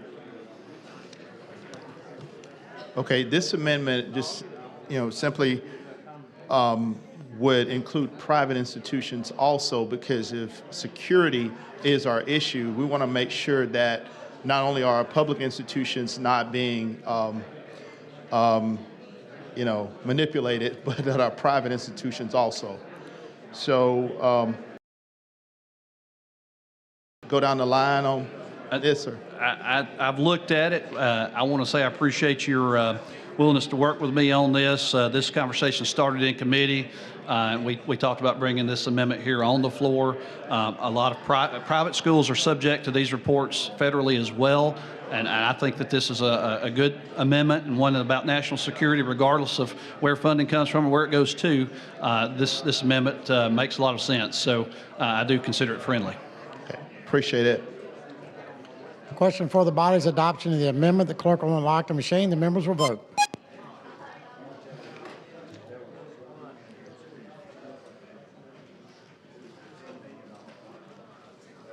Clerk will lock the machine, record the vote. 99 yeas, 100 yeas, 0 nays. The amendment is adopted. Thank you. Thank you. Mr. Speaker, I move for final passage of the sub as amended. Question before the body's final passage of HB 300 as substituted an amendment. The clerk will unlock the machine. The members will vote.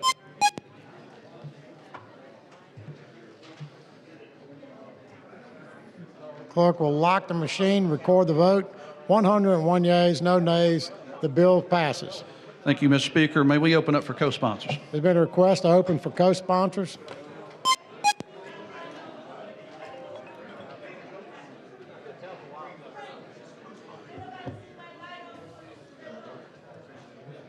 Clerk will lock the machine, record the co-sponsors. Thank you, Mr. Speakers. Thank you, bodies. The chair would like to recognize our special guests in the gallery, the Limestone County Chamber of Commerce Youth Leadership Group. They're the guests of Representative Rigsby, Crawford, Witt, Moore, Harrison. Would you please stand? Well, welcome. The clerk will call the next bill on the special order calendar. On page 35 of the calendar, House Bill number 327 by Representative Baker relating to geologic storage. Thank you, Mr. Speaker.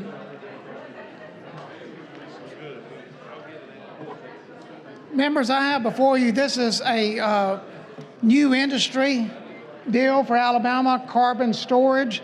There's quite a lot to this. It's one of the longer synopses that I've seen with a bill. I'll be glad to go more into that in just a moment. I would like to just read a little bit what this could mean for Alabama going forward with this new industry.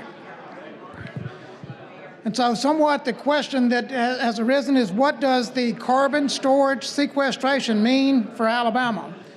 And this would be that in Alabama, it will extend the life of energy generation plants, pulp and paper plants, and many other manufacturing facilities who are all under mandates to manage their emissions, close or totally replace their plants. This is the most cost-effective way to allow manufacturing to continue in the state. And since we have the proper geology and many other states don't, it gives Alabama a real competitive advantage.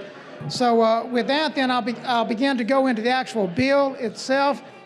We do have an amendment that was added on in committee, so that will be part of a sub that we'll adopt also a little later.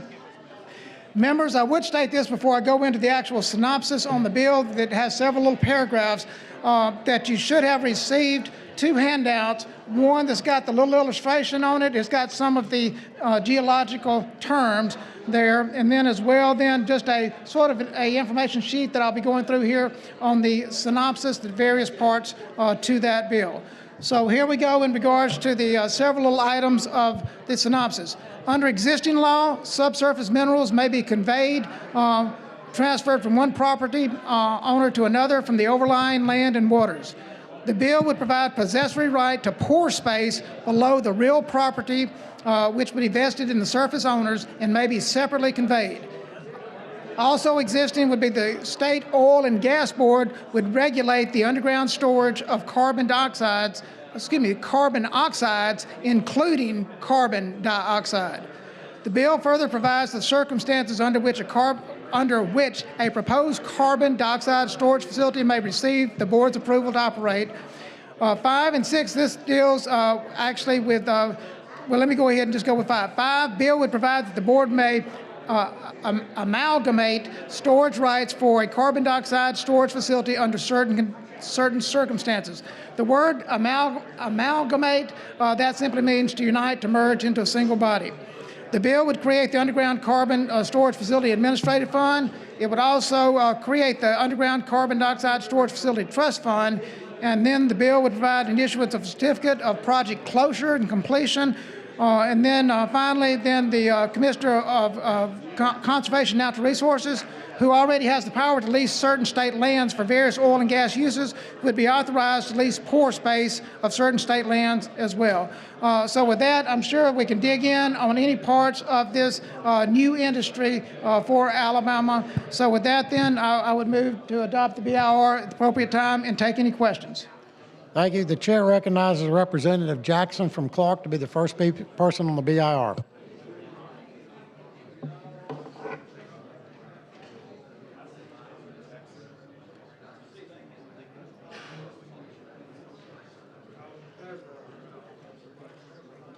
Thank you, Mr. Speaker. Thank you for the recognition. Mr. Baker, could you tell us where are these storage locations? Great question.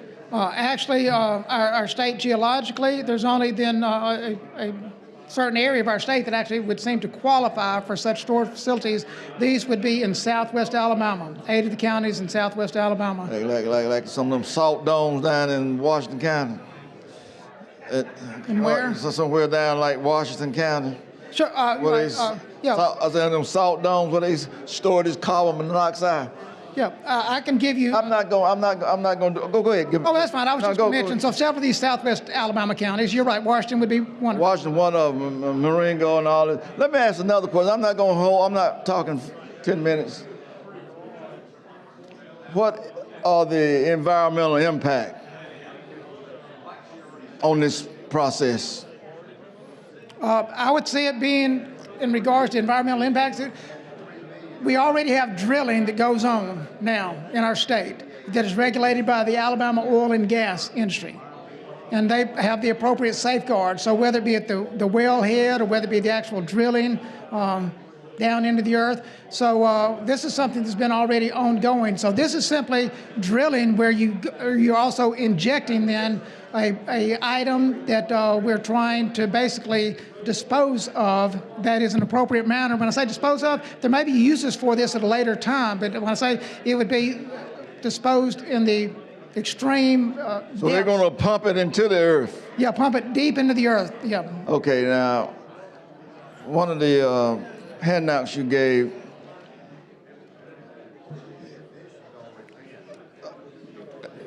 it's carbon sequestration is where you're taking it out of the atmosphere and storing it in the ground.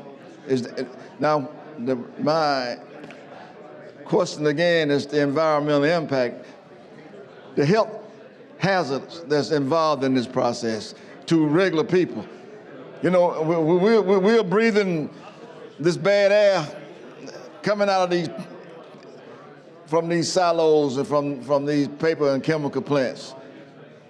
So how is this going to protect citizenry in their health process? I know we're going to say environmental. They say it's not going to be dangerous, but there's some health hazards involved in the process. Do you know anything that would cause ill effect to our constituents? Well, we have government entities that are charged with trying to safeguard the public to the best of their abilities, and also everything from at the federal level then with the EPA, and then getting down into our state then with ADEM, the Alabama Department of Environmental Management. Plus you've got such as what we're talking about specifically here in regards to geologically then drilling down into the earth. The Alabama Oil and Gas then does have a role as well in regards to determining which areas are safe. When I say safe, would be the safer areas for these injections to go into the earth in regards to cap rock, what geologically the strata's well down under the earth that would then have this somewhat, just like we think of a bottle cap going on a bottle. So there are caps then that would somewhat help safeguard this going forward. You know, you got a lot of confidence in ADM. They can even keep the water clean that we drink. We got bad drinking water in this state. And we're going to trust them to regulate carbon monoxide in the earth. I mean, I'm just bringing out some thoughts because it's happening right now as I stand here. I didn't come here with a prepared statement. It just happened to just be popping up in my mind as I began to talk to you. ADM is not the problem. I need to maybe just clarify a little bit. ADM is not the primary agency charged with the regulation thereof of this carbon storage. That would be the role of the Alabama oil and gas industry, which we have for decades now. We've been drilling, or whether we've had coal mines and such. So we do have then things that fall underneath then. Do we have fracking in this state? I could not answer that question on that. I don't know that answer. I could get you an answer on that, but I don't know on that. Thank you. I'm not going to go on. Thank you so much, Mr. Speaker. The chair recognizes Representative Moore of Jefferson.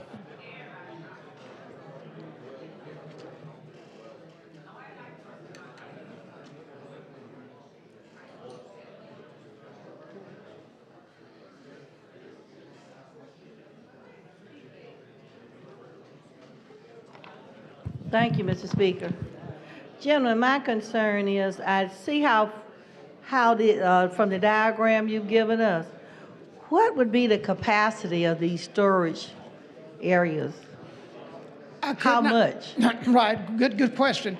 I could not answer that for you. Geologically, we're talking this is well down underneath the earth, but we do have somewhat our geological experts, that is through the Alabama Oil and Gas Board, that make these determinations as to the various geological formations that Alabama as a state, what we exist upon currently. And so they can make their determinations as to what areas are, say, more permeable that maybe would allow for, water to go through, or such as caprock where things would not be allowed to go through. Yeah. And what would be the design where it's able to store all of this carbon? I'm not quite sure I follow your question. What would be the design of the storage unit where they would be able to store? Okay. I think so the storage will be under the earth. I know. So do they go in and line it with anything, or how does that work? Because I can tell you in my district, at one point, one of the radioactive chromium is what one of the companies was capturing and storing under the earth. But over a period of time, the storage system that they had wasn't working, and then there was it would appear, I know you say some things come under ADM, some come under the gas and oil people to make sure that they are in compliance. But as we know historically throughout the state of Alabama, that hadn't worked real well in some of our communities. So I would like to know what is the design? And once X amount of carbon have been pumped or captured in these storage units, what happens? Well, instead of storage units, pore space is really more the terminology that's used most, and I don't mean to be sort of overcorrecting there, but that's the term that going. I know it's pores, but even with the pores there, you got to still have a capacity. Right, there's a capacity. You're correct. Because it's space. You're correct. So the pore space capacity that would be determined. That is by the before they start the usage, or no, before. This is determined before because they got to determine what area is available, and then how long that this would be as they pump down this CO2, which could be anywhere from maybe 12 to 20 years that they before. So to answer your question, it would vary from one pore space then area to another that are not connected. What type of material is the porous material under the earth where they're using for storage? What's the makeup of the earth's surface? Oh, okay. Some of these areas where it might be pumped, it would be what's called brine water, then sort of like salt water. Basically, it's not where people could tell, because this is way, way down there, well below sort of our drinking water table. And so this would be, I mean, basically just obsolete cavities of the earth that have this brine. Have this salt water there. And so now they can use this to pump in the CO2 from these cavities into basically what's sort of a useless sort of So area under the at earth. some point with it combining, the carbon is going to combine with the salt water that's there. That's what's happening. Right, it could be. And right, that's yeah, and that will be the storage liquid. And I think they got liquefiers or aquifers or whatever that they mentioned in here as far as being there to help collect that carbon. So before they go into this, first they find a site where they could have one of these storage units, and then they'll determine the capacity based upon the type of salt water that's there, how much that could be pumped into it. If it is, now that's not the only, there are other cavities of the earth besides the brine water, salt water. Right. So there's other types of cavities. It seemed like you got there, but with all of them, that seemed like you've tried to, that's been pointed out here, before they even start, that they'll go, before they start the usage. Yeah. They'll determine what's the capacity. Correct. And then they have some checking mechanism to determine how, when it gets close to the capacity. So then they'll shut it off. Correct. So what would they use to shut it off? They just close that system and pull whatever mechanism they have for pumping the carbon in?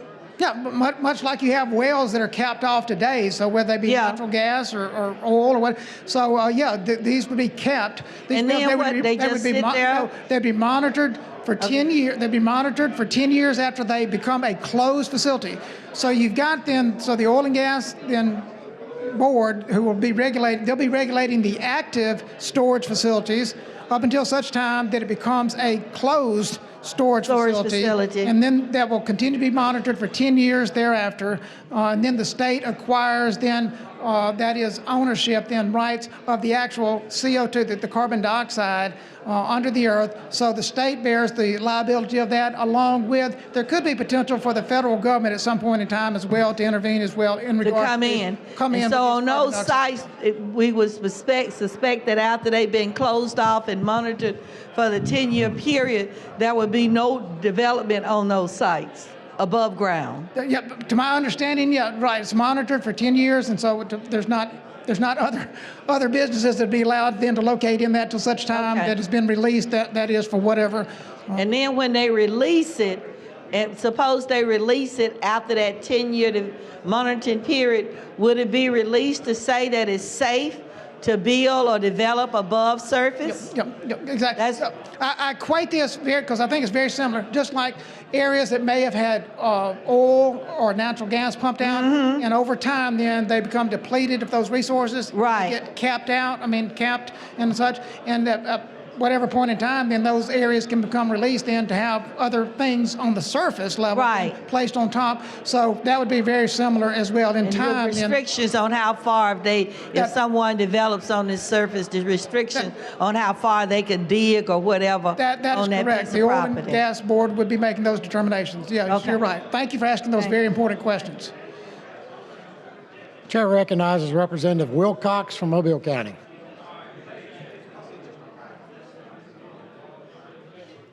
For the third person on the BIR. Thank you for the recognition, Mr. Speaker. Thank you, Representative Baker. There was a couple of questions up here about the safety and the environmental. And actually, this is an environmentally friendly process, and that is pulling the CO2 that's currently polluting our air and putting it in a storage facility. So actually, this process is considered very environmentally friendly, Representative Jackson. Great point. Several of us went to the energy conference in Wyoming, and they are leading. Wyoming Governor Mark Gordon was on 60 Minutes. Some of our members may have seen that, where he went into great detail about the process and how he thinks it's one of the technologies for the future on helping industry continue to grow and for us to continue to have a variety of energy sources. So I just wanted to come down and speak in favor of the BIR. Thank you. If anybody else have any questions, I'd love to be able to help them offline on this particular topic. I'm not an expert by any means, but in the past year, I have certainly been trying to learn about it because we have at least 3 projects going on in the southern part of the state. And just like some of the other representatives here, I thought it was incumbent upon myself to try to learn as much as possible.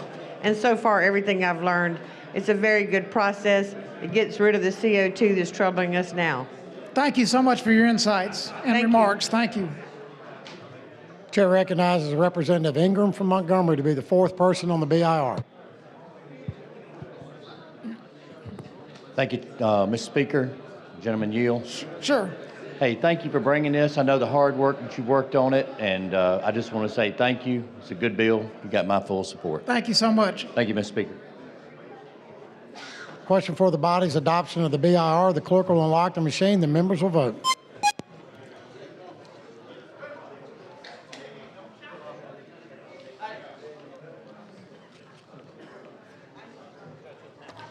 Have all the members voted? Clerk will lock the machine, record the vote. 99 yeas, 2 nays. The BIR is adopted. Chair recognizes Representative Travis from Hale County.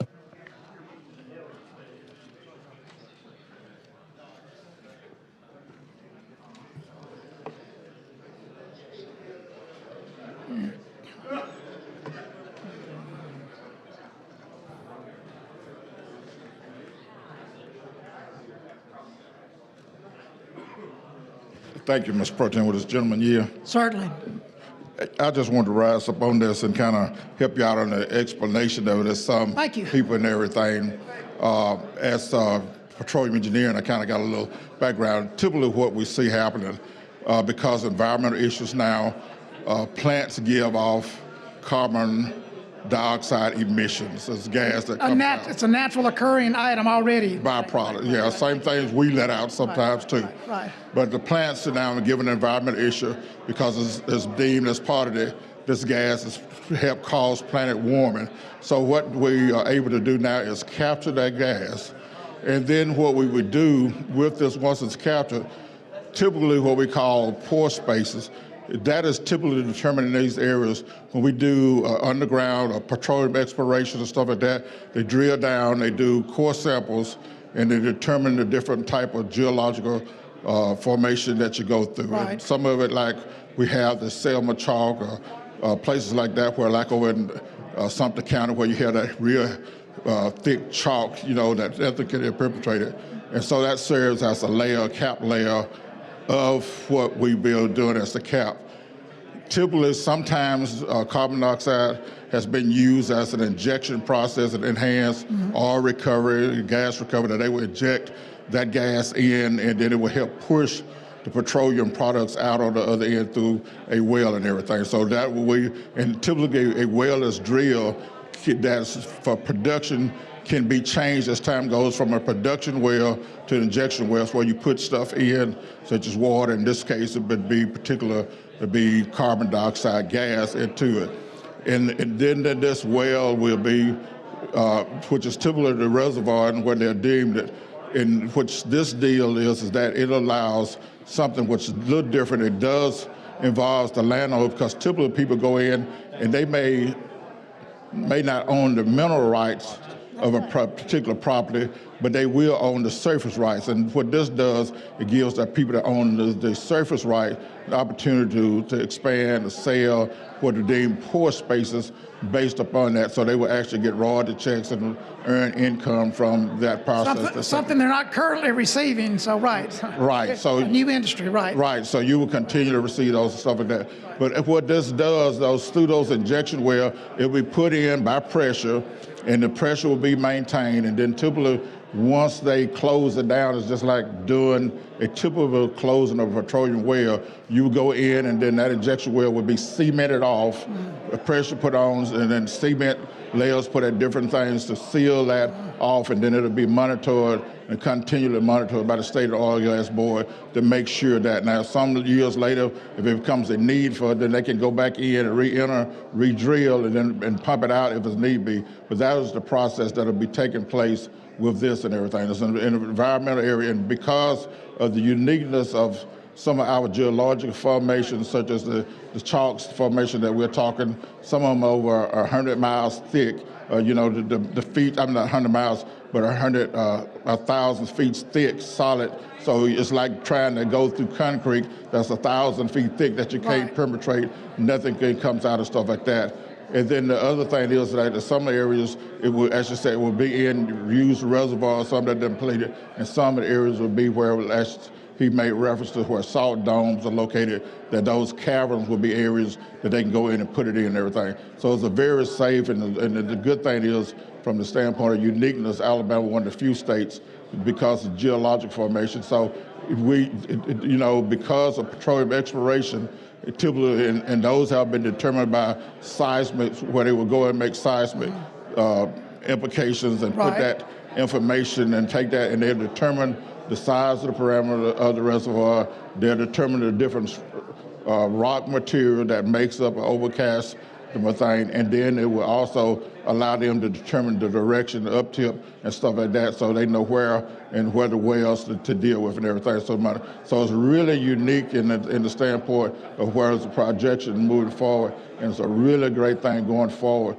to allow the environmental carbon dioxide removal, from the atmosphere and everything. And the issue is, like I said, is what will be available and how it will be maintained. And I do know, having prior relationship with the State Oil and Gas Board, that those, if one department I think the state of Alabama doesn't value well enough for the return that they give, it's the State Oil and Gas Board and everything. So we're really in really good hands with the implications and the things that they can do with this. It would be a great boom. It should be, I would say a great boom, but it'll be a great opportunity for the state of Alabama that we'll have this, and it's also give industry that locate here the knowing that they have the ability, who's in certain manufacturers, that as they build up plants and put them in, they will have the scrubbers, the carbon dioxide removals, and then they will allow them to be able to take that, and we'll have a facility won't have to have long transport because it'll be by pipeline, which typically most gas, and we'll move it into those areas and everything. So it's a really good deal, and I encourage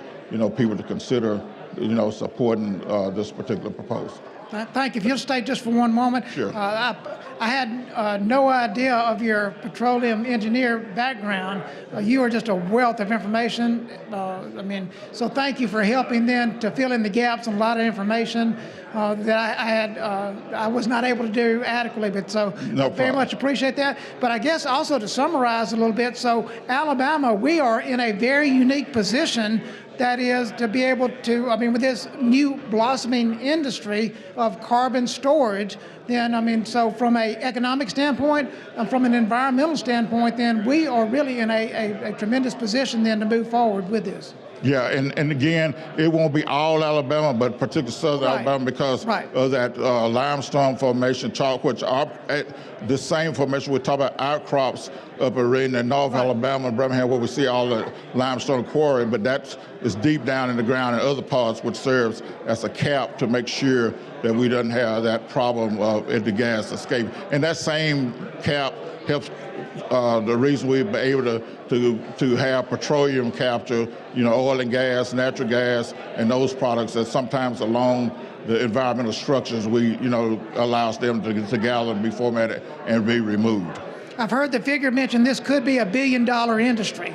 Well, like I said, I don't know the potential, but it is one of the things for the future, because part of it may get into where we're allowed to be able to transport it in, because I don't think Alabama itself, but it will give us the ability to have, and there may be some folks that have an issue like the waste management facility or IML, but how it's unique because that storage facility, that chalk facility to store hazardous waste, this will give us the same type of thing, but a different circumstance. Yeah. Thank you so much for your insights. Thank you. You're welcome.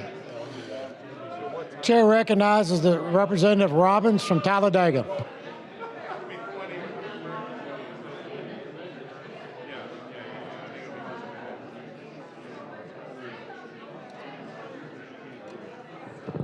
Hey, Representative Baker, how are you? Doing great, and you? I'm good. I had a question that I thought you might be able to answer. So I had a couple kind of concerns when I read the bill, actually. So with typical property rights, if I own the surface rights and the subsurface rights, I can convey those subsurface rights and sever them. But in all other mineral rights issues, if multiple parties own those mineral rights, you have to get the agreement of the consent of all property owners. Where in this, the way I read it, is that all you need is, according to page 110 to 112, all you need is 60% of the property owners, of the persons that own not less than 60% of a storage facility's pore space. So I kind of wondered, why are we circumventing the rules of real property law for this? It's really following what is already in place. That is, that can be done. So you are correct. So it does ultimately require there be 100% then ability, that is, of this. So whether it be through eminent domain or whether it be through the amalgamation, then so either one of those are the two avenues that would allow for 100% of that pore space now to move forward for it to be a part of that storage facility operator's project.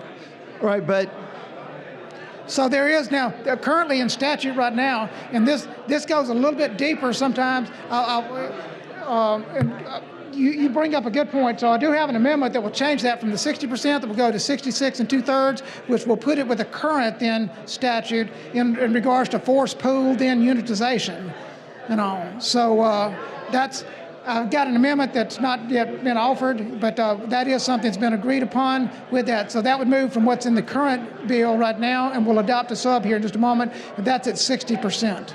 So you're saying you have to get 66% of the property owners or the subsurface rights owners to agree, and those because the way I'm reading it, and I had another question about that, and I guess I will about the amendment, but on line 116, it just says the board.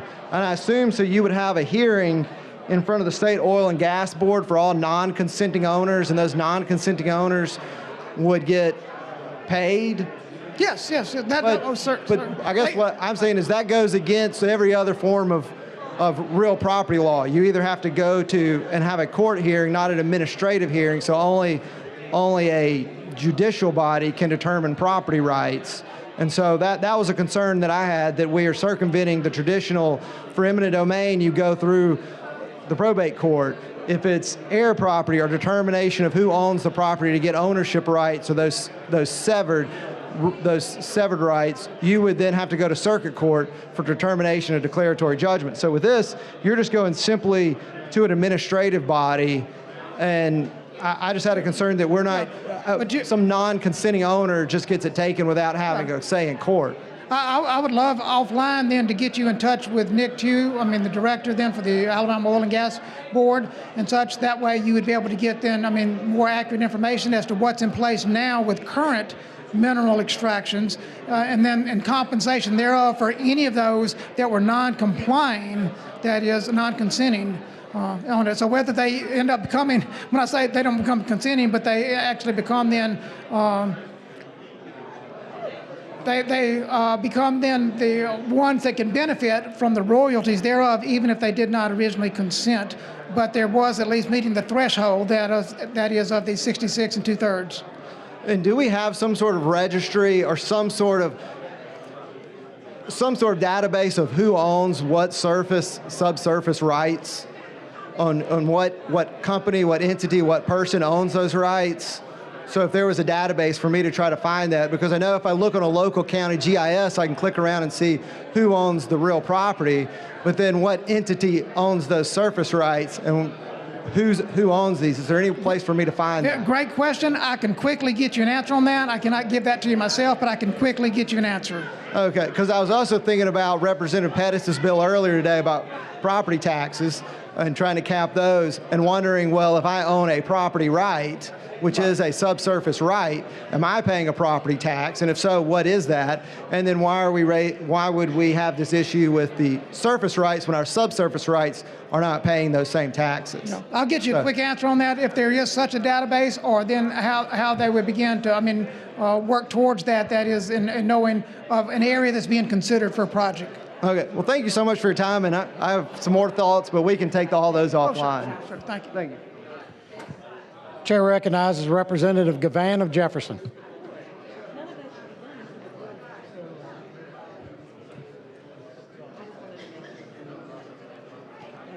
Now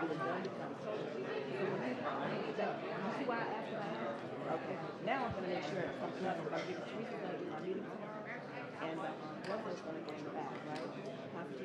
I'm just trying to get the clarity. I know you said that is this something new you said that we're doing in the state of Alabama? Yeah, this is really what allows for a new type of industry, the carbon storage sequestration.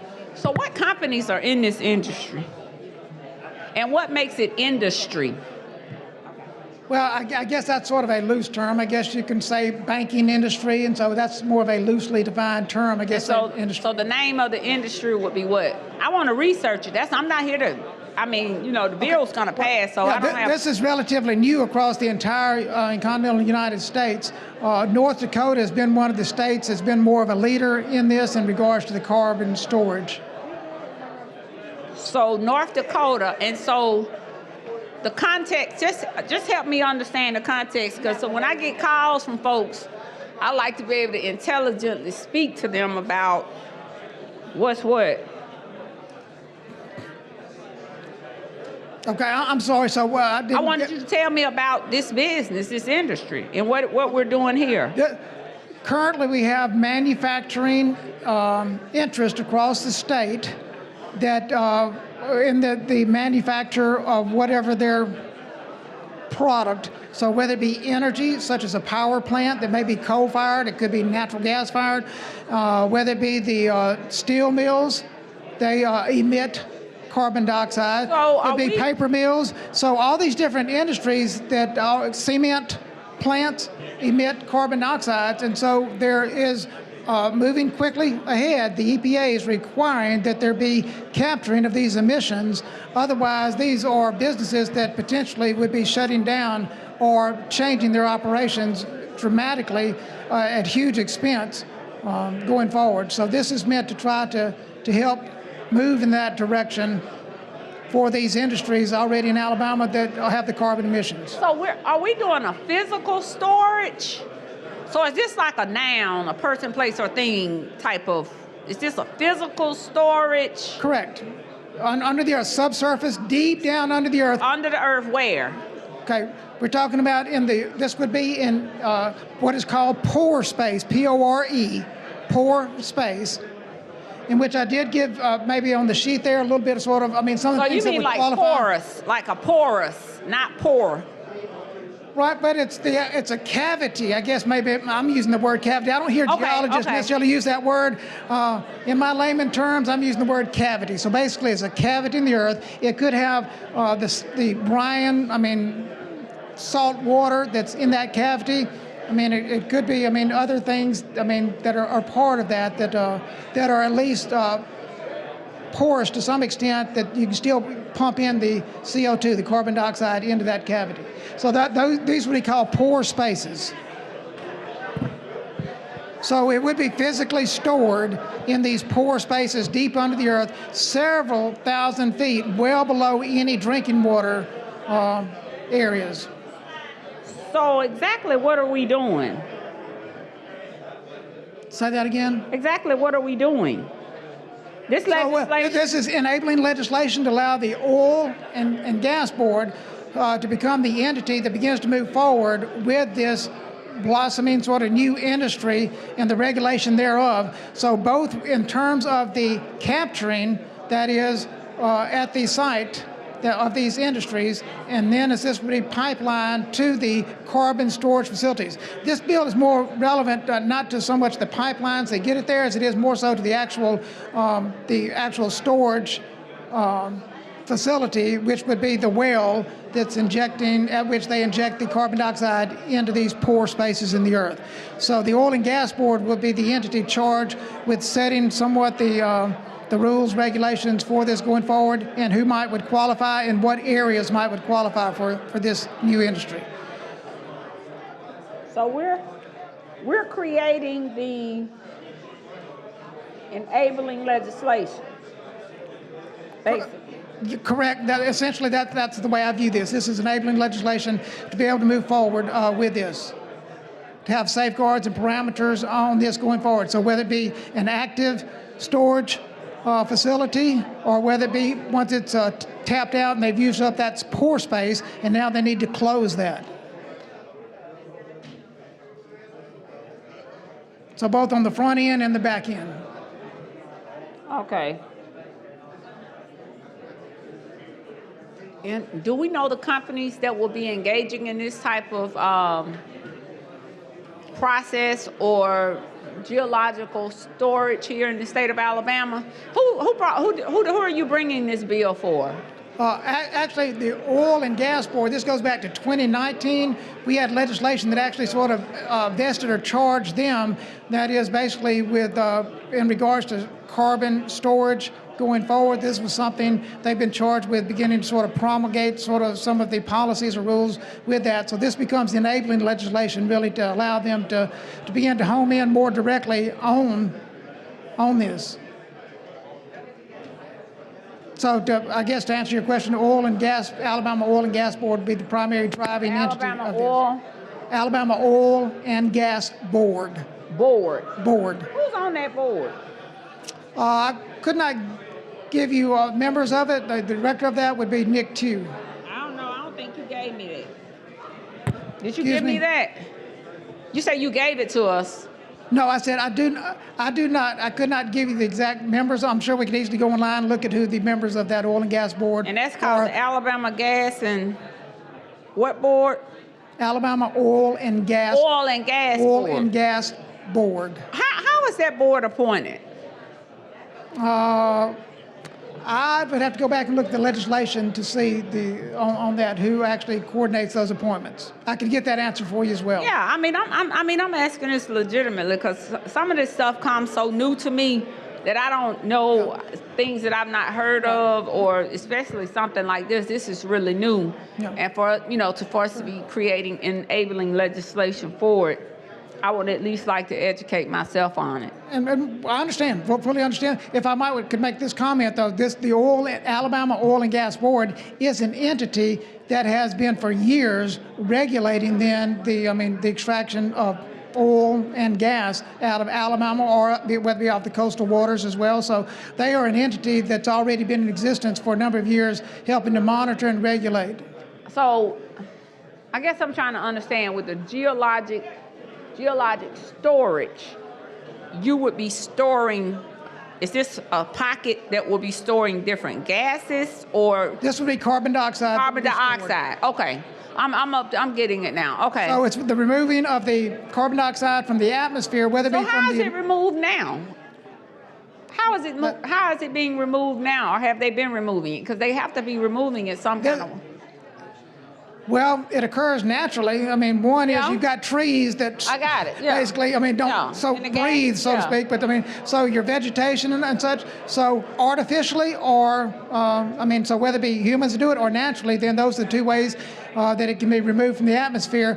As we do it then through the human, then artificial, it's where, this could be captured on site at the industrial site then. So I couldn't tell you the exact type of device or such.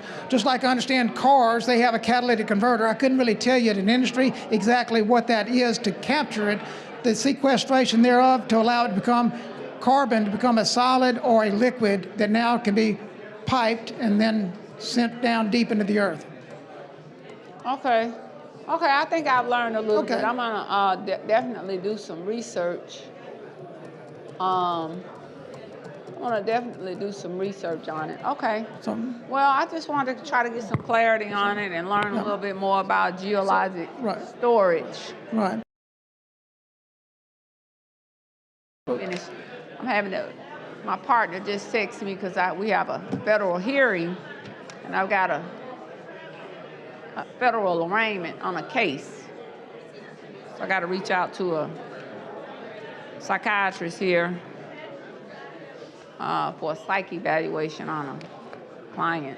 So that's why I was a little distracted. It was popping up in my feed. But, it's always a pleasure to speak with you. And, I have to run my little 10 minutes on out. I got 16 seconds. But it's always a pleasure. I'm glad I had an opportunity to learn about geological storage. And I'm going to sit down and try to research it. But I appreciate the opportunity. It's always a pleasure. It's like Thank you for your questions. Time well spent. Thank you. Thank you for your questions and remarks. Thank you.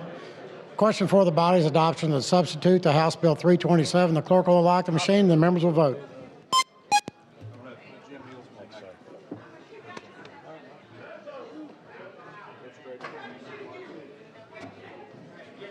Clerk lock machine, record the votes. 99 ayes, 2 nays. Sub has been adopted. Chairman Baker. Thank you so much, Mr. Speaker. Mr. Speaker, in addition to the amendment, the sub that was placed that we just adopted, I do have a new, actually a floor amendment that it's a friendly amendment that's been agreed upon. So I would offer that, and I'll be glad to try to explain some of the entities that have been a part of this going forward. All right, clerk, receive the amendment. Amendment to House Bill number 327 by Representative Baker. Chairman Baker. All right, thank you so much, Mr. Speaker. Members, some of the entities that have reached out then just wanting to have the opportunity to be engaged and involved with the bill going forward. So this is a blended bill. Some of those, whether it be from the Farmers Federation, whether it be with the coal industry. So this is a blended amendment that I would offer that has been agreed upon, and this becomes a friendly amendment that I'll offer at this time. For the members, I'll just briefly go ahead and read on the amendments here. This would begin replacing on line 89 on page 4 with the following. Pursuant to this division, the board shall consider both of the following. Number 1, any. Also, on replacing line 94 on page 4 with the following. Affected. Number 2, the distance of the storage facility from any current or future underground mining operation or other underground operation designed and operated for the extraction of minerals and the potential impact on the safety of these operations. Also, replace line 111 on page 4 with the following. Persons that own not less than 66 2/3% of a storage, and also replace on line 114 on page 5 with the following. Persons that own not less than 66 2/3% of a storage, and then also replace on line 123 on page 5 with the following. Fairly and equitably compensated. Number 6, a storage operator shall use commercially reasonable efforts to limit the adverse surface use of impact upon the lands of non-consenting owners of a storage facility's pore space and storage rights. And then finally, number 7, a storage operator seeking approval to operate in the Blue Creek or Mary Lee coal seams in Jefferson, Tuscaloosa, or Walker counties, or within a 10-mile radius of any coal mine operation, shall obtain the written consent of the coal mine operator and mineral owner with an operation or mineral interest in such seams or with such radius, provided, however, that such consent shall not be unreasonably withheld or delayed. With that, then, Mr. Speaker, I would move for adoption of this friendly amendment. Okay, you've heard the explanation of the floor amendment. Ms. Hall, you want to speak on the amendment? Chair recognizes the lady from Madison, Representative Hall, speaking on the floor amendment.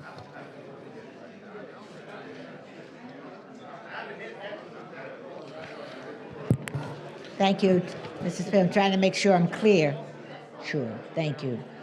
The last part is really, I think I followed you until I got to the last part that you said on line 125. There were names that were mentioned. It became number 7, a storage operator seeking approval to operate in Blue Creek or Mary Lee coal seams. Correct. This was offered by some of those with coal business interest, and so this was something that they felt would be comfortable going forward for them to be in support. I mean, that is with this added into. They'd be included as a part of this, because this mainly is not dealing with coal, though.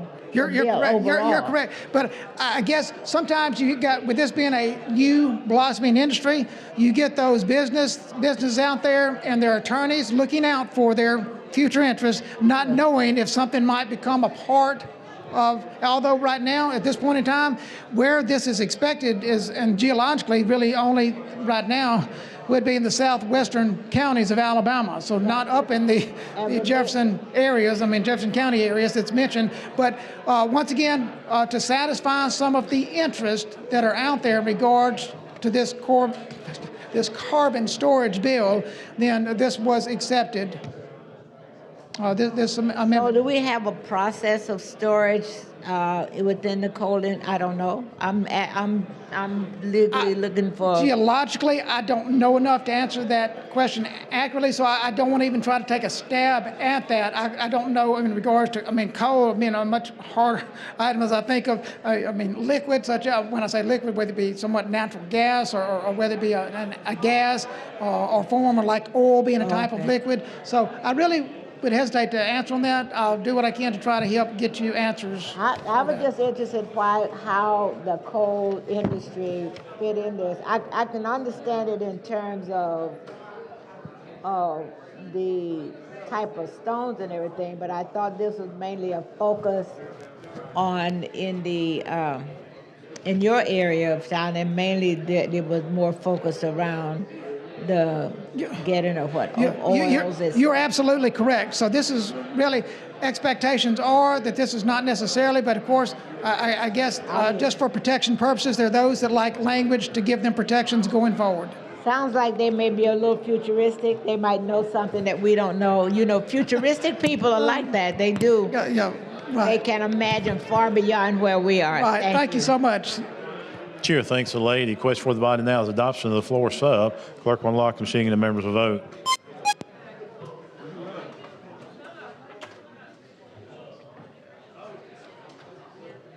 Clerk will lock the machine, record the vote. 101 ayes, 0 nays. Floor sub has been adopted. Chairman Baker. Thank you so much, Mr. Speaker. Be glad to take any more questions, but if not, then I'll move for final passage as substituted. That is the questions. Final passage as substituted. Clerk will unlock the machine and the members will vote.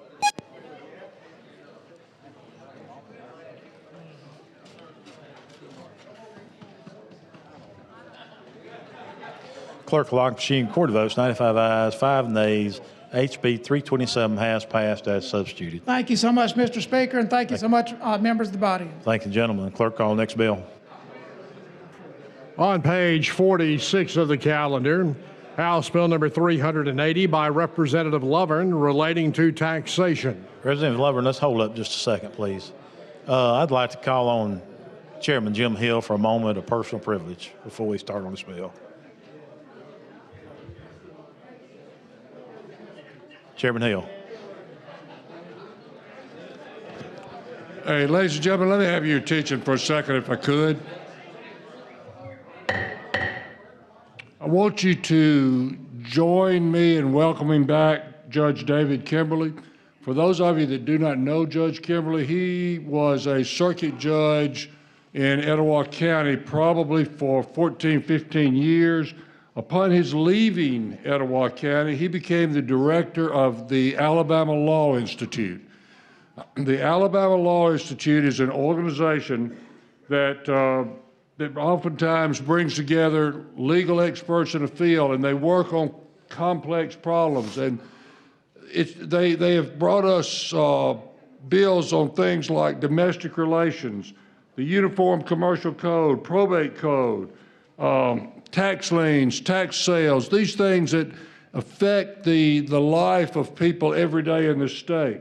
Judge Kimberly is the director of ALI, and as such has done an admirable job in doing that. The reason I want you to join me in welcoming back is this. A couple of years ago, Judge Kimberly, while here working on things for this legislature, had a brain bleed. We were very worried about Judge Kimberly. We truly did not know at that point in time whether he was going to live or not, and he did. The next thing that we worried about or were concerned about was he going to make a good recovery? And he has. And Judge Kimberly's right back here, and I will tell you, Judge, a lot of prayers with...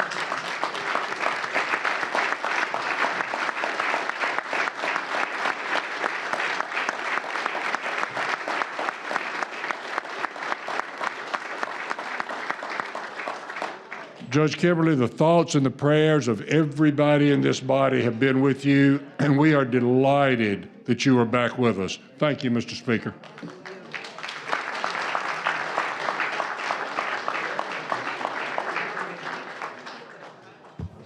Thank you, gentlemen. It's certainly good to have him back. Thank you for being back, and thank you for all the prayers. God does answer prayers, so amen.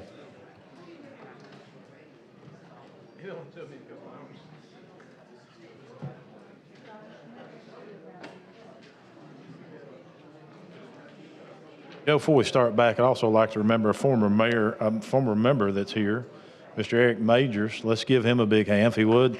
Good to have you back with us today in the House. Chairman Lovern. Thank you, Mr. Speaker. Members, HB 380 is a renewal of a bill that I feel has truly saved lives in this state. This body was gracious enough to pass a storm shelter tax credit bill 3 years ago that has led to the installation of 1,300, that's 1,300 storm shelters in 2 years throughout our state. And I sent out a map that shows you per county how many have been installed. We're going to continue to try to push that effort so they'll create a safer place for people in their homes. And this bill would just renew it for another 3 years. And with that, Mr. Speaker, I ask for the BIR. That is questions. Adoption of the BIR. Clerk will unlock the machine. The members will vote.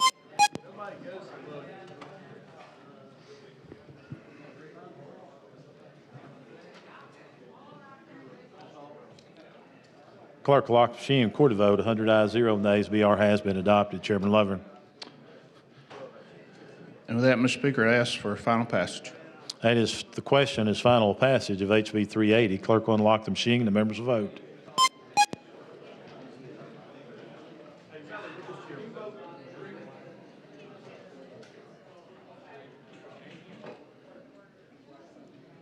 Clerk will lock the machine. Record the vote. 103 ayes, 0 nays. HB 380 has passed. Thank you, Mr. Speaker. Have I been asked to open it up for co-sponsors?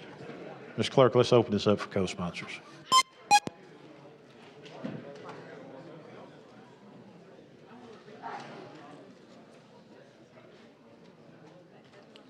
Clerk will lock the machines. 82 co-sponsors. Thank you, Mr. Speaker, members of the body. Mr. Chairman, before you leave, I just want to tell you thank you. You know, this has been an issue in my district in particular, and there's no question in my mind it's going to save lives. So thank you for your work on this. Yes, sir. My honor. Thank you. Clerk, call next bill.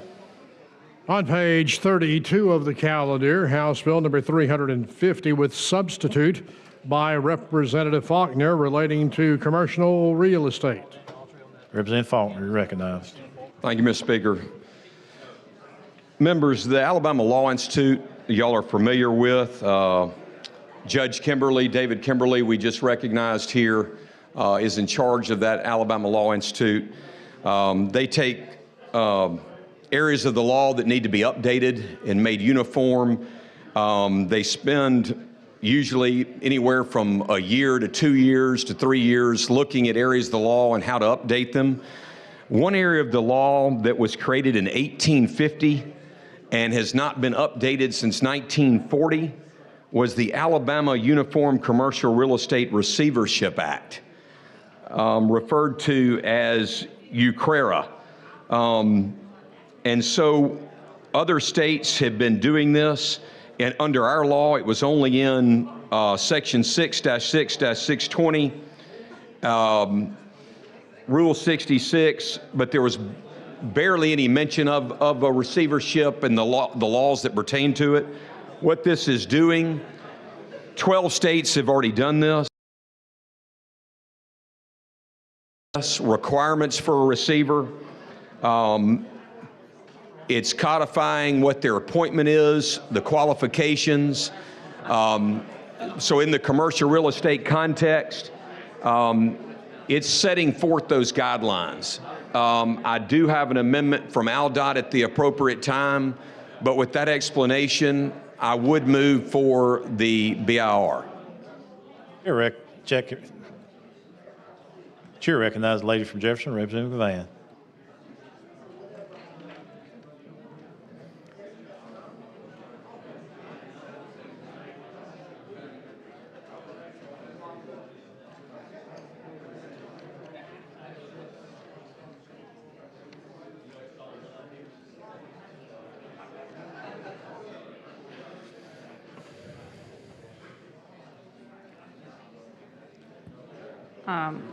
The former representative was speaking to me, who had come in as he's visiting the House floor. What did you say this bill was?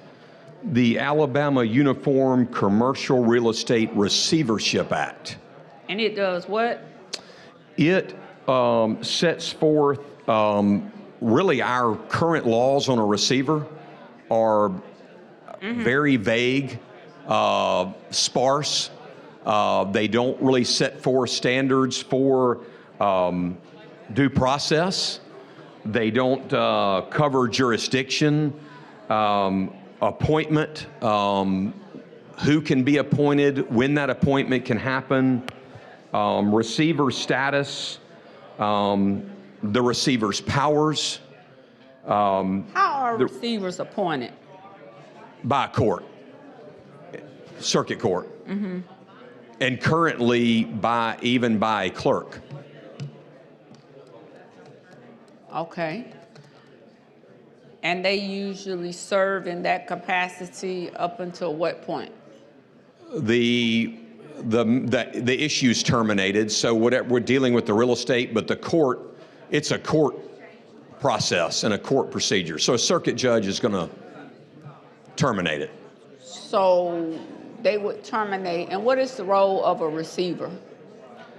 They come in and manage the property, take control of the property, and make a recommendation to the court what should happen and whose priorities on the creditors should take in what order. So this is for commercial real estate, or is this for all receivers here in the state of Alabama, or that would be appointed as a receiver? Yeah, the only situation that this would govern is Because I remember we had commercial. a receiver in Jefferson County some years ago when Jefferson County went bankrupt. So I see the judge. I don't know if he's texting you or what. That doesn't work well with me, Judge. In the back. I see you. I got you. I appreciate you. So Faulkner. So this is just for real estate transactions here in the state, or commercial, for commercial? That's right. This is the Uniform Commercial Real Estate Receivership. But you mentioned ALDOT earlier as you were giving your monologue and explanation of the bill. So what does ALDOT have to do with this? So the amendment that I'm bringing was requested by ALDOT, and their amendment is to not allow a receiver to hold up any condemnation proceedings. So not to hold, okay, so if there's a condemnation, then the receiver would not hold up the condemnation procedures.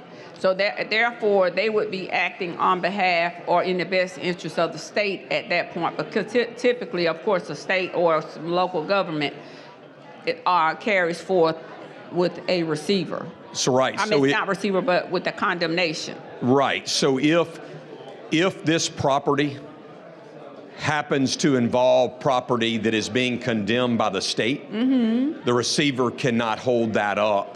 Does not have the power to hold that up. I understand that. That's right. So how then would that particular county, jurisdiction, or what have you, be able to make a fair accounting with regards to that particular portion or parcel or whatever the issue may be?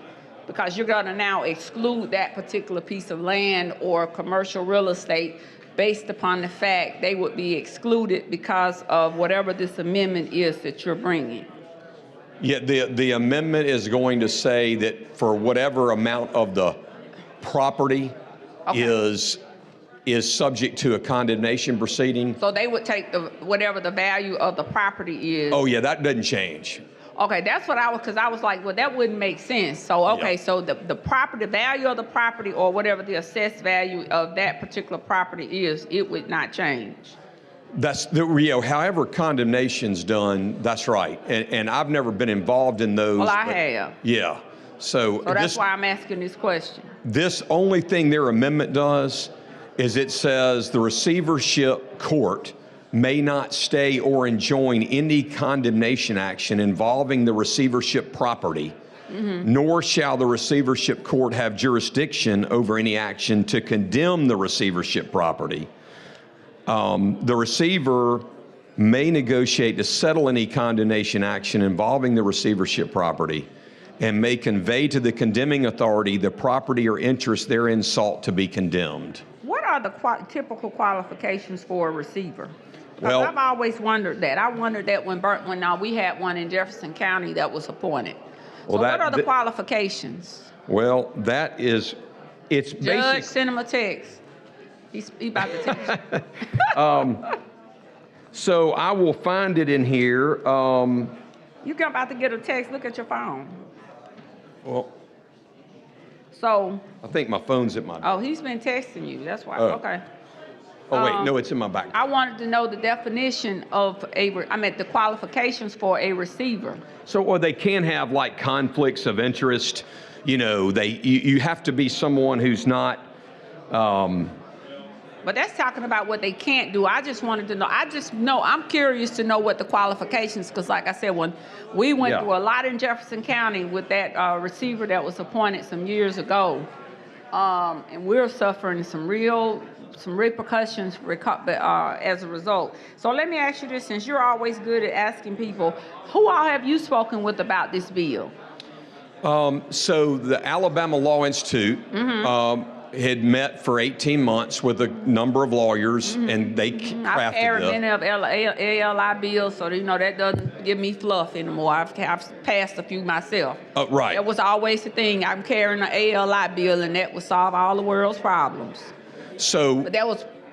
ALI did this and asked me to carry the bill, the Law Institute. So have you spoken with any other circuit judges? Have you spoken with any other county commissioners? Have you spoken with anyone that these issues may arise? Yes, so the chairman of the committee, and I believe there were some judges on the committee, but I spoke to the chairman of the committee, who was in charge of the committee that did the bill. You didn't personally speak to any of the judges or any of these other... I have not personally spoken to I a just certain. wanted to ask that because I know when I brought a bill in the committee, you asked me the other day, had I spoken with the DA's Association, and I'm like, okay, should I have?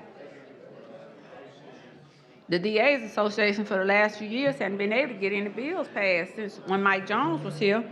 They should be glad to be that they get a bill out now. Right? Well, and I spoke to realtors about it being a real estate bill. Met with their But attorney. nobody who has to at some point administrate this bill. And I'm just asking because I just know that you always ask somebody if they've spoken with this person and that person. And you bought me a bill for Jefferson County the other day that you had not quite, and you shared with all of us in that delegation that certain things had happened and had not. And certain people had been communicated and they had not. So I just want to bring this stuff to your remembrance when you're moving legislation, because it puts us in jeopardy when we find out that it's not quite true. That's all. I'm just asking. I just want to know. Okay. Same respect that you want, you need to make sure that you give other people. At least at best. Because if someone brings me something from the Board of Equalization, I want them to not just have spoken with the tax assessor. You need to talk with the folks who head the Board of Equalization. Because I got a lot of calls from the person who heads that department, and it was terrible. And they were upset with my other colleagues because they felt disrespected. So I'm just saying, I just want to make sure you spoke with everybody that has something to do with receivers. But I know you haven't, but that's fine. I don't think I could. I can't claim that. I'm just saying, Dave, you know where I'm coming from with this, but anything you bring to me for Jefferson County, you make sure that it's exactly what you say it is. Question for the body now is adoption of the BIR. Clerk will unlock the machine. The members will vote.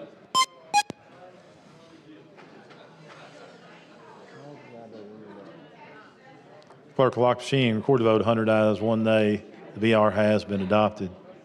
Representative Faulkner. Mr. Speaker, as I said, I need to adopt this ALDOT amendment. So I'll give the amendment to the floor amendment.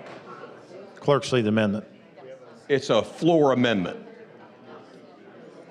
Oh, excuse me. I apologize, Thank you, John.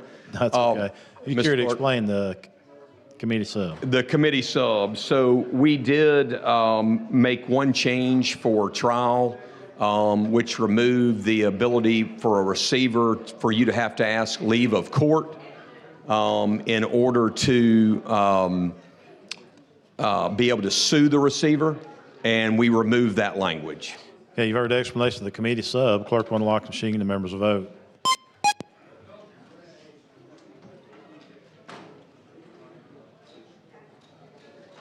Clerk will lock the machine. Record the vote. 102 ayes, 0 nays. The committee sub has been adopted.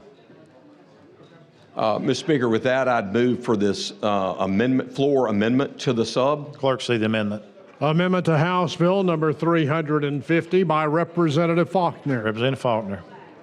Members, when I was speaking with Representative Gavan, she asked about the ALDOT amendment, and I read that ALDOT amendment, which is keeping the receivership court from staying or enjoining any condemnation action involving the receivership property is the essence of the ALDOT amendment. Okay, you've heard the floor amendment. Clerk will unlock the machine. The members will vote.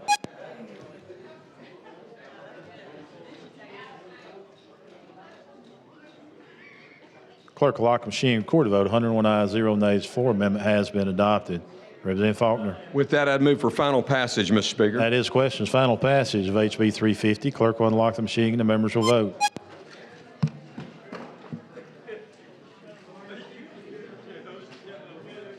Clerk will lock the machine. Record the vote. 102 ayes, 1 nay. HB 350 has passed as subbed. Thank you, Mr. Speaker. Thank you, members. Thank you, gentlemen. Clerk, call next bill. On page 31 of the calendar, House Bill number 232 by Representative Halsey relating to physical therapists. Representative Halsey, you're recognized. Thank you, Mr. Speaker. Ladies and gentlemen, HB 232 is a bill that will allow physical therapists to have unrestricted direct access. I do have a sub that I'm going to be bringing, but with that, Mr. Speaker, I move the BIR. Chair recognizes the gentleman from Mobile, Representative Sherry.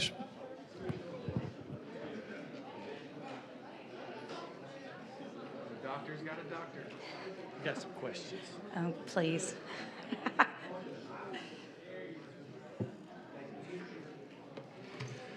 I want to thank you for bringing this bill. I know you've worked very, very hard, put your heart and soul in this, both in the committee and the subcommittee. So good job. Thank you. Question for the body's adoption of the BIR. Clerk will unlock the machine. The members will vote. Yeah, whatever it is. What is it? Yeah. Oh, no. Vote me no. Clerk will lock the machine. Record the vote. 102 yeas, 1 nay. The BIR has been adopted. Representative Halsey.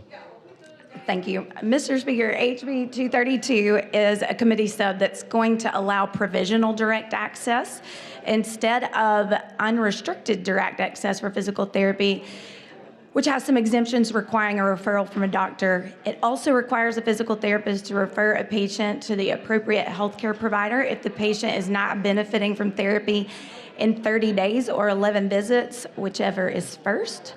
And with that, I'd ask that we adopt this hub. Chair recognizes the lady.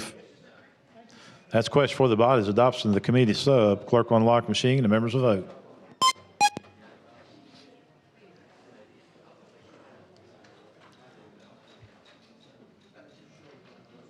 Clerk will lock the machine. Record the votes. 99 ayes, 1 nay. The committee sub has been adopted. Representative Halsey.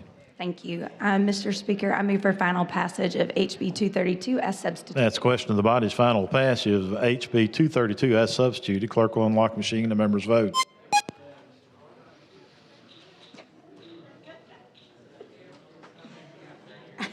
Clerk will lock the machine, record the votes. 95 ayes, 3 nays. HB 232 has passed. Thank you. Thank you, body. Chair thanks the lady. Clerk, call next bill. On page 20 of the calendar, House Bill number 136 with substitute by Representative Simpson relating to juvenile court. Chairman Simpson. Thank you, Mr. Speaker. What this bill would do is it allows the court to be able to determine that if a child is in danger. We had an incident in Mobile where a domestic relations case was occurring. The judge felt the children were in danger but did not have what he felt the means to be able to do anything to protect them. The mother left that hearing and went home and killed both of those children. This bill would allow the court to make an emergency petition. Question for the body is the adoption of the BIR. Clerk will unlock the machine and the members will vote.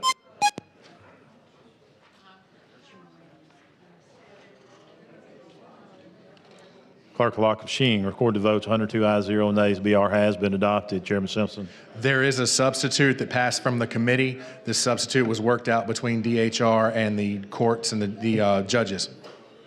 You care to explain what it does?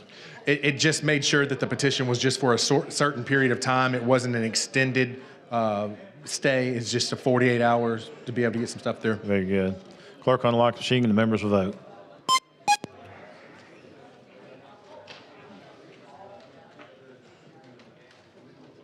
Clerk will lock the machine, record the votes. 101 ayes, 0 nays. The committee sub has been adopted.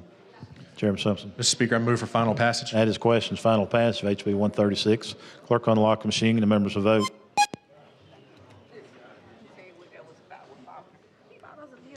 Clerk will lock a bill, record the vote. 103 ayes, 0 nays. HB 136 has passed. Clerk, call next bill. On page 5 of the calendar, House Bill number 47 with substitute by Representative Ensler relating to sales and use taxes.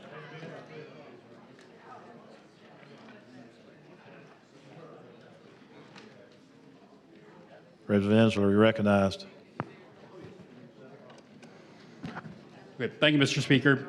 So currently under state law, there are many entities, nonprofit organizations, and others that are exempt from different taxes. So this bill would just add the Alabama Missionary Baptist Convention to that already existing long list. The Baptist Convention does a lot of noble work all throughout the state in many of our districts. So would ask if there aren't any questions, passage of the BIR. Chair recognizes the gentleman from Jefferson, Representative Sellers.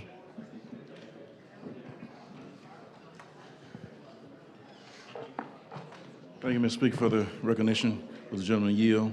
This is a very good bill. I am very familiar with the Alabama State Missionary Baptist Convention, to where we have even given leadership in that place.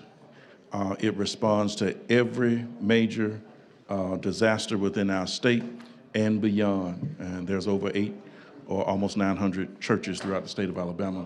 Very good organization, which deserving. Chair thanks the gentleman. Chair recognizes the lady from Mobile, Representative Wilcox.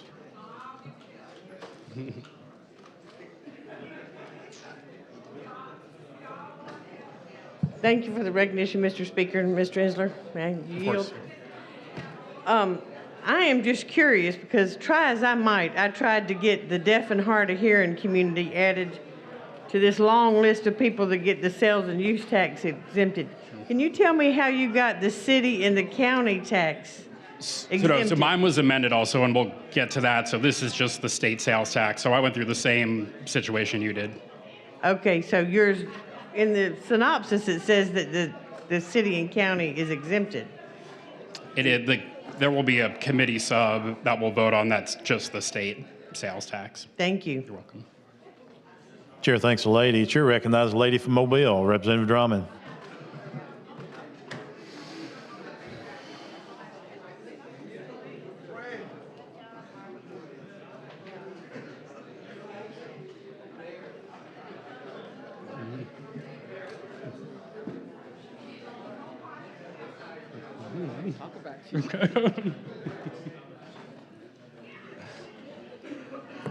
Thank you, Mr. Speaker. Will the gentleman yield? Of course.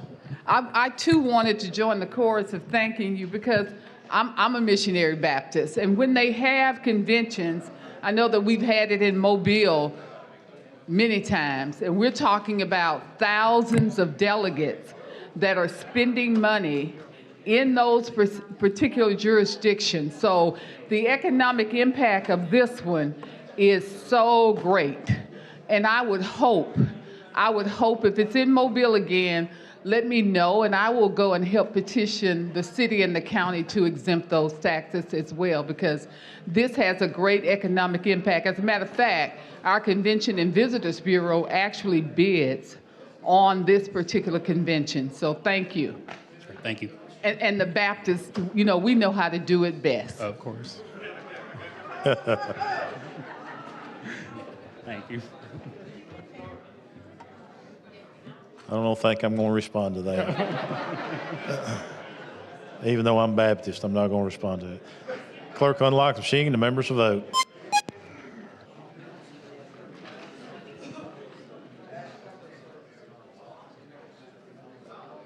Clerk will lock the machine. Court to vote. 102 ayes, 0 nays. BR has been adopted. Representative Ensler.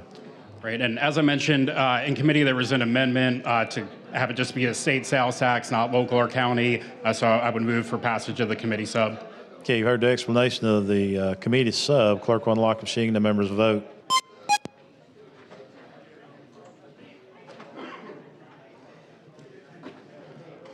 Clerk will lock the machine. Record the votes. 99 ayes, 1 nay. The committee sub has been adopted.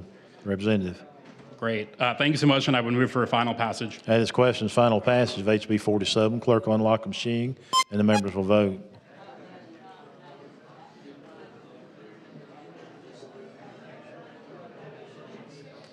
Clerk will lock the machine. Record the vote. 100 ayes, 0 nays. HB 47 has passed as amended.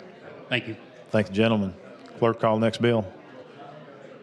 On page 5 of the calendar, House Bill number 56 by Representative Bolton, relating to crimes and offenses. Representative Bolton. Thank you, Mr. Chairman. Thank you, members. HB 56 simply adds a section to Title 13A 918.1 of the Criminal Code and 15-1530 of the Code of Alabama. And all it is doing is when a law enforcement officer stops a subject on the street under reasonable suspicion,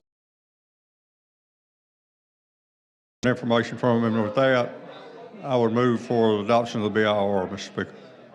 Chair recognizes the lady from Madison, Representative Hall.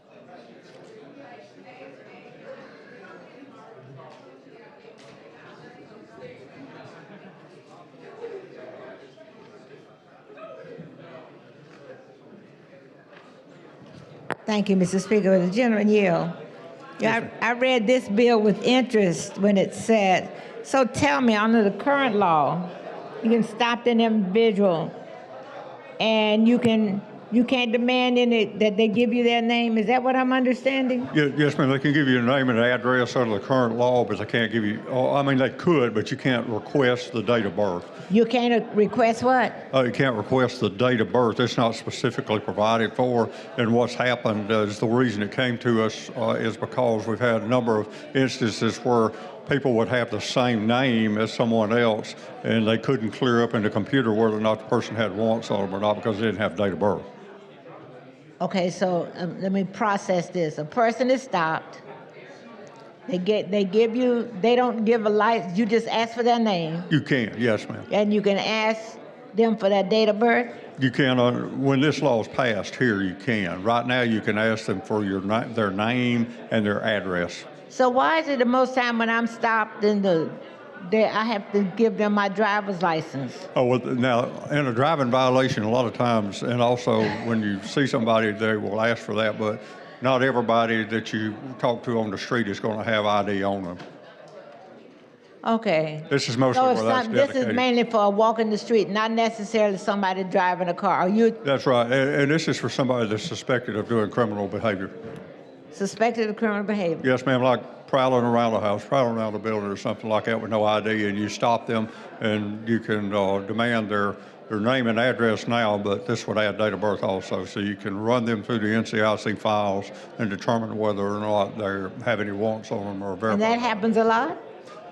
A lot, yes, ma'am. Really? Mm-hmm. And so what are the consequences? What do you say happens when they do they don't give you the right information? If they don't give you the right information, they'll have a charge of obstructing governmental operations. Or actually, this particular one here is giving a false name or address to a law enforcement officer would be the charge. And that's a crime. Yes, ma'am.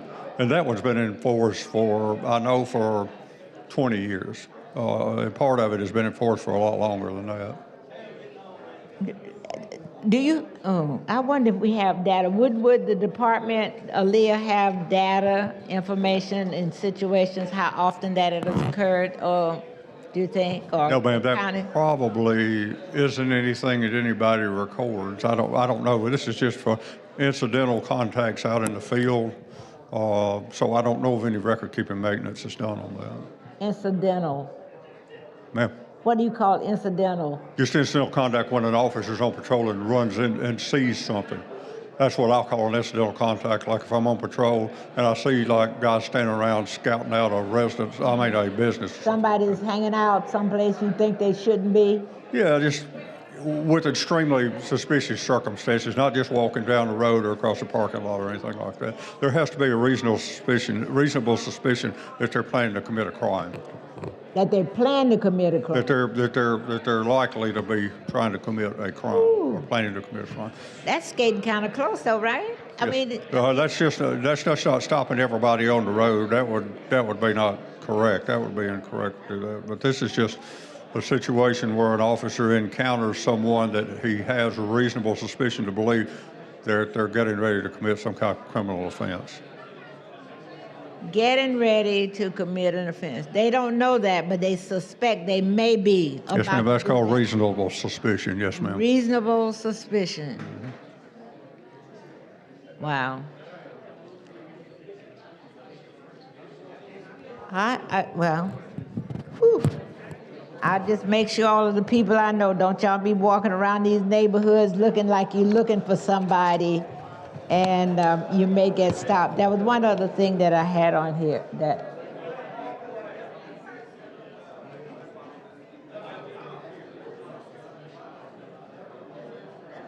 so it was a suspicious, reasonable suspicion. Yes, ma'am.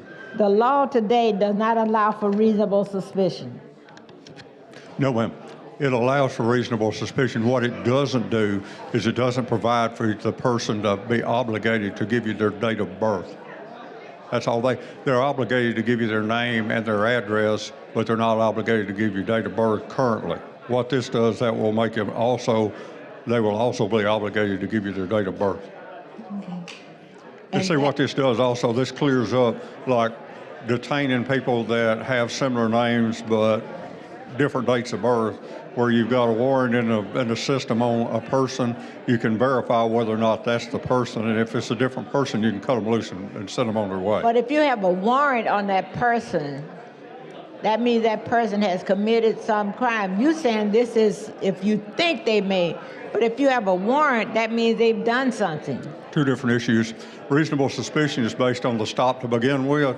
When you check and see, run through the system and see if you have a warrant, that would be a pre-existing matter, which you would then serve the warrant on the person you stopped if it's on them.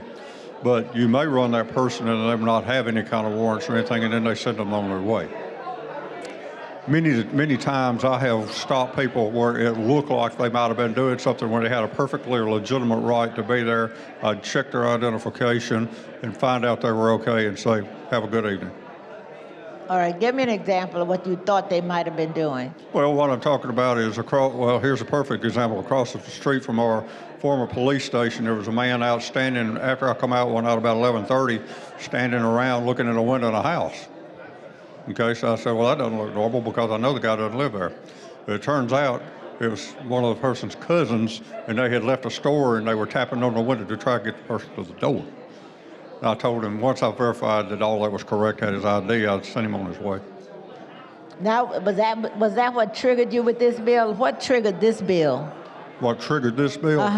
University of Alabama, one of the law professors out there asked for it. Really? Mm-hmm. He teaches in the academy and he asked for it. So he had seen problems or had problems or? Yes, ma'am. He's actually a former law enforcement officer himself and he requested that I run it.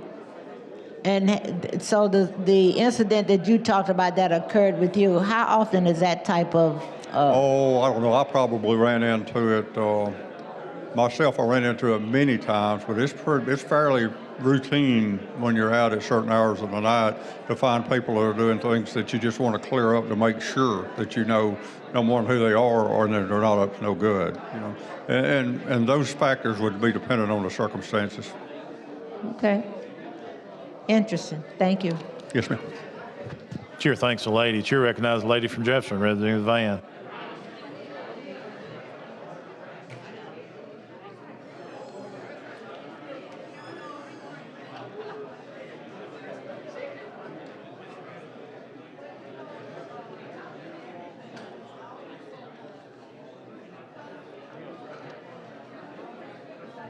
Bolton. Yes, ma'am. And you know you my guy, man. I'm telling you. It pains me to even have to come up here and ask you a question. Can you hear me? Oh, you can't hear. Just a second. Listen, the speaker don't be wanting people to hear me. Listen. Let's see if I can quieten the crowd down just a little bit. I'm talking in the mic. You No, can't. no, it's not this. Oh, okay, I got you. You can't hear, Mr. Speaker. Okay, that's good. All right, Yeah. thank you. I just want y'all to know the speaker was not gaveling me down for the 515th 11 billion time under No, his no. administration. That was from my He report. could not hear. Thank you. I had to make that disclaimer. I have to earn my gavels. But you've only gaveled me one time. I usually get one gavel a year, though. So I've not really been gaveled that much. I usually get one good gaveling down a year. You gave me one the other day. You fixing to get another one. Let's talk about the bill. This is germane to the bill, Mr. Speaker. There you go. But, Mayor Moore.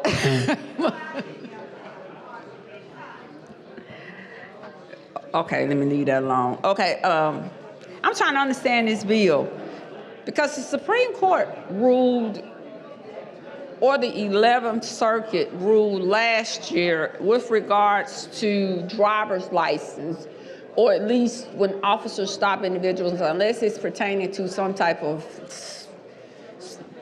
stop or what have you, then a person is not governed, or they don't have to turn over their driver's license to law enforcement. And that ruling came just a few months ago from a case, I think it stemmed here in Alabama. I don't know. I'm not familiar with it. This doesn't have anything to do with the driver's license here. Yeah, or any type of identification or information. So you're saying that someone has to even if it's just verbally giving their date of birth? Help me understand, because Well, that's just pretty straightforward. I mean, all we're saying is give you date of birth. That's about as plain as I could make it work. So you right mean- now, they have to give you their name and address, and you're just saying, I also want your date of birth in addition to that. That's all. No, Bolton, that ain't all. I'm trying to understand the purpose of this bill, because it will eventually, the officers will get to driver's license and DOBs and all of that. So I'm trying to figure out why we need this extra layer. Why would they do what now?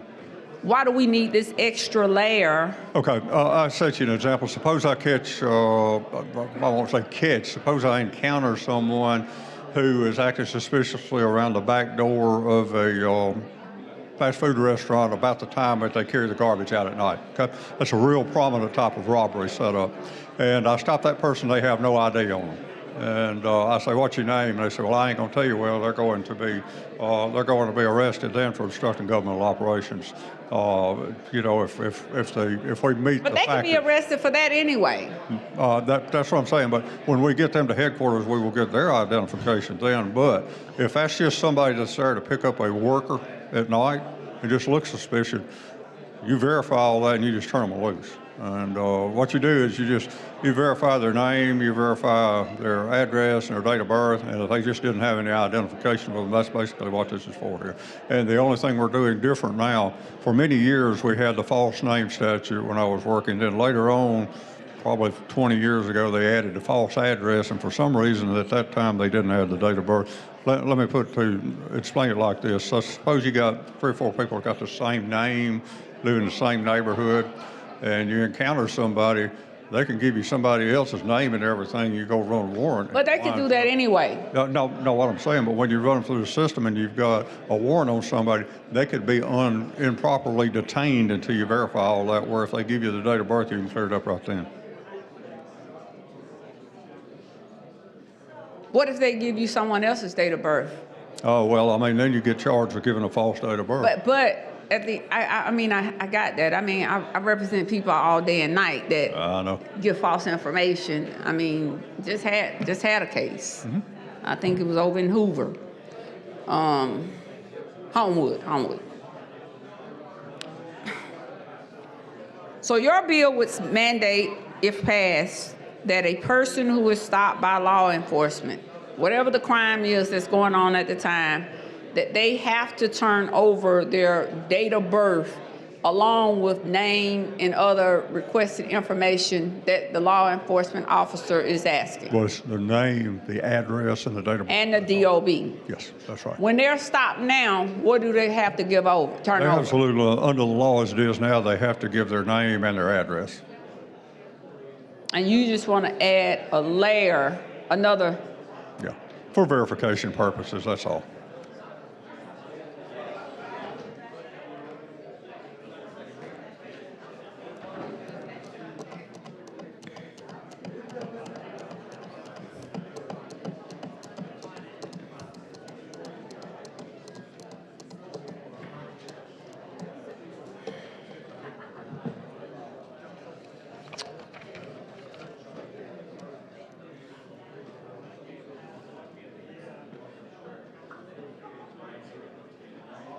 So the portion that was stricken, page 3, line 67, starting with a sheriff or other officer acting as sheriff, his deputy, and any other constable acting. Yeah, these were just technical And you clear-ups. just added you just changed to law enforcement officer may stop individual in a public place whom the officer reasonably suspects is committing or has committed a crime or is about to commit a felony. I'm just trying to understand the I purpose. understand. I mean, I just think that, I understand what they did. LSA just cleaned this paragraph up by changing the wording of it. That's all. I'm just only here because I practice and I see all kind of crazy stuff that comes in. I bet you do, yeah. And people come in, and I'm just saying, what happens if the person refuses to give their DOB? Some people are just not going to give information to law enforcement officers. There are people who really fear law enforcement. That's true, they're not, but they're legally obligated to give certain information. This just adds an additional piece of information, that's all. And so... And what it could do, like I said before, now what it'll do, it'll help clear up whether or not they are somebody that's wanted and if they're not. Is this your first bill? Because, you know, oh, absolutely not. No. Oh, you got a bill out last year? I think this is my, I'll say for about my 10th. You passed 10 bills last year. I passed 6 last year, and I've got several I don't remember all that. They're going through now.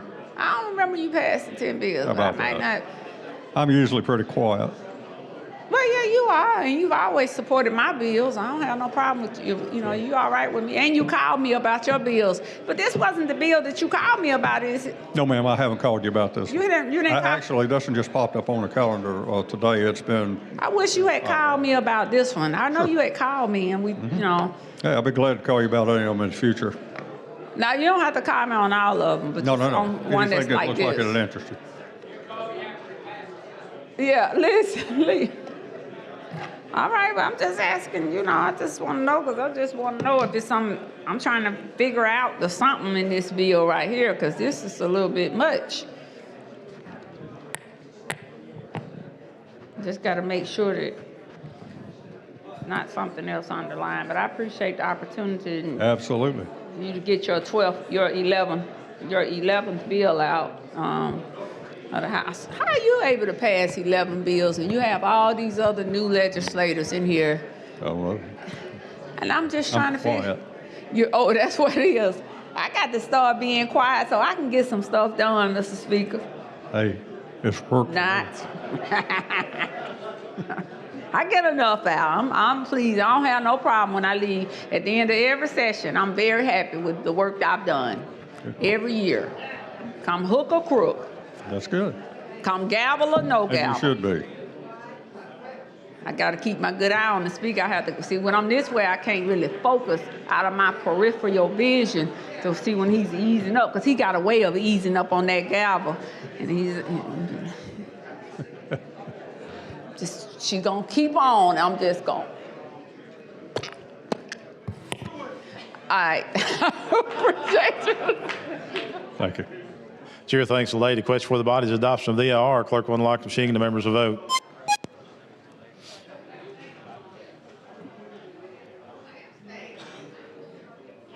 Clerk will lock the machine. Record the votes. 94 ayes, 1 nay. The BR has been adopted. Thank you, Mr. Speaker. If there are no more questions, I'd move for final passage of HB 56. Chair recognizes the gentleman from Clark, Representative Jackson.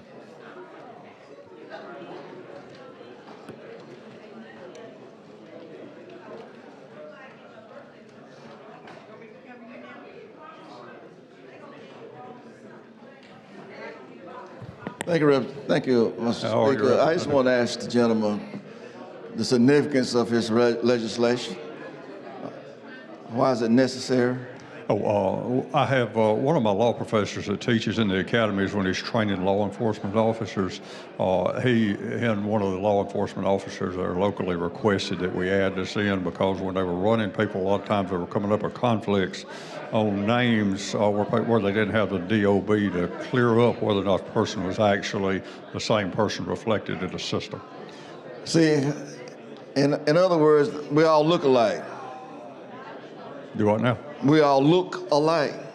No, let's not go down that road. You know me better than that. It's a way of profiling. Nah, I think you know me better than that. I was at the. I'm not talking about you. I was a frozen. I'm talking about some of them rogue officers out there. Well, no, that's. Well, use that's this to profile, to use it against. No, that's not accurate. I'm going to conflict with you on that because my job when I was in law enforcement was to make sure that people did not get profiled. You are. That's what I'm saying. You. And made sure that my personnel never did that. You can't speak for those other guys out there. Well, you know, that's what I'm saying.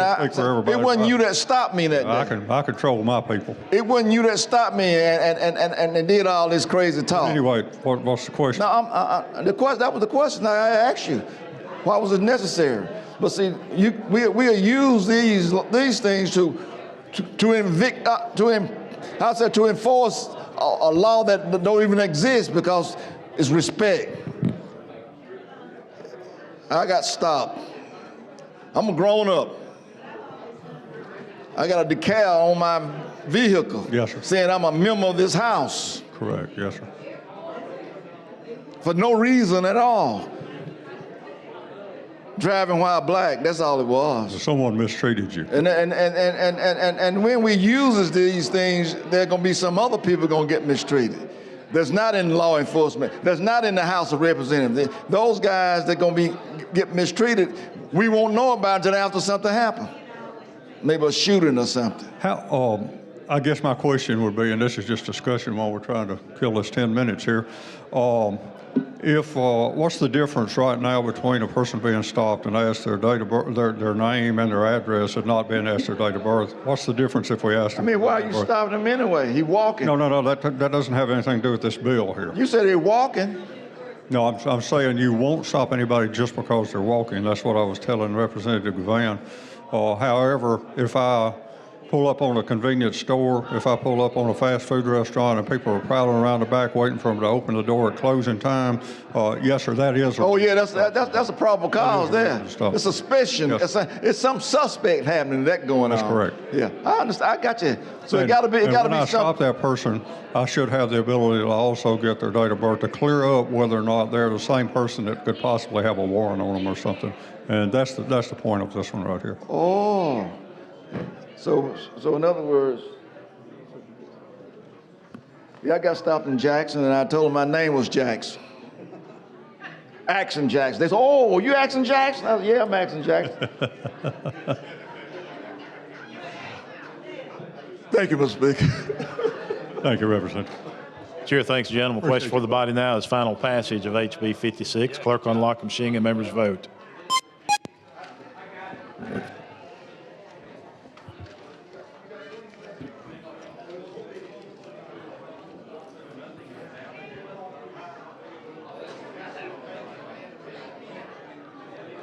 Clerk lock machine, recorded votes, 92 ayes, 2 nays.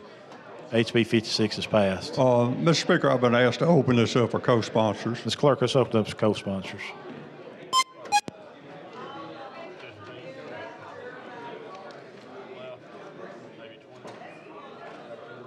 Clerk lock machine, 33 co-sponsors. Thank you. Clerk, let's call next bill.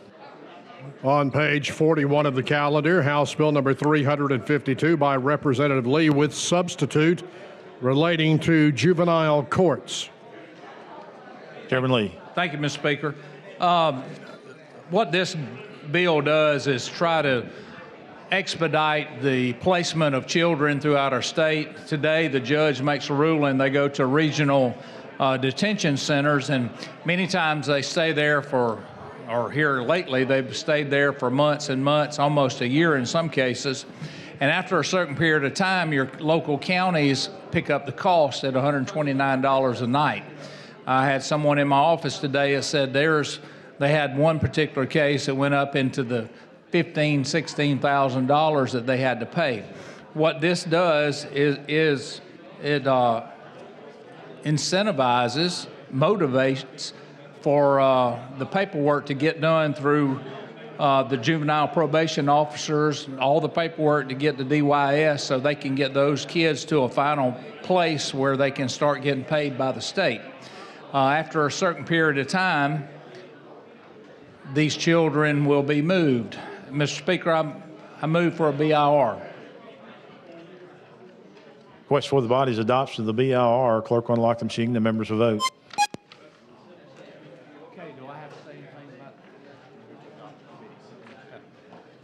Mr. Speaker, I move to... Clerk will lock the machine. Recorded votes, 103 ayes, 0 nays. BR has been adopted. Chairman Lee. Move on the substitute that was in the committee, and the change in the committee was we allowed for the first year a period of 16 days because of, in some cases, they have lack of personnel. It gives them a year to hire the personnel needed, and after 12 months, they come back to 12 days to get those kids to a final place. Okay, you've heard the explanation of the committee sub. Clerk will unlock the machine. The members will vote.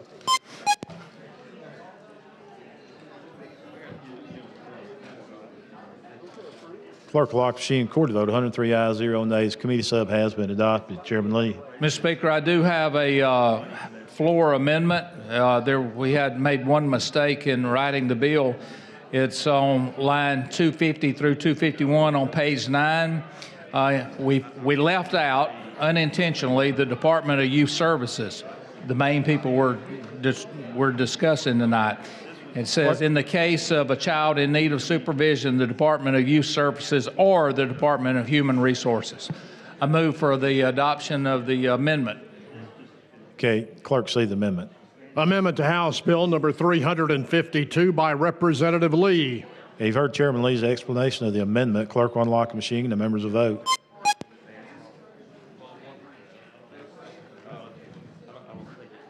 Clerk will lock the machine. Recorded votes, 102 ayes, 0 nays. Sale. Amendment has been adopted. Sale. Chairman Lee. Vote. All right, Mr. Speaker, I move for final passage as substituted and amended on the floor. That is question for the body is final passage as subbed and amended. Clerk will unlock the machine. The members will vote.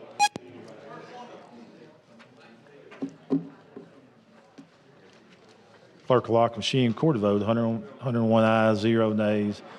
HB 352 has passed as amended and subbed. Thank you, Mr. Speaker and body. Thanks, gentlemen. Clerk, call next bill. On page 17 of the calendar, House Bill number 302 with substitute, a constitutional amendment by Representative Keel relating to school lands. Representative Keel. That's what I've got. Thank you, Mr. Speaker. This constitutional amendment allows Franklin County Schools to sell their 16th section land that is located in Walker and Fayette counties. Mr. Speaker, I call for the BIR. That's a question for the body is adoption of the BIR. Clerk will unlock the machine and the members will vote.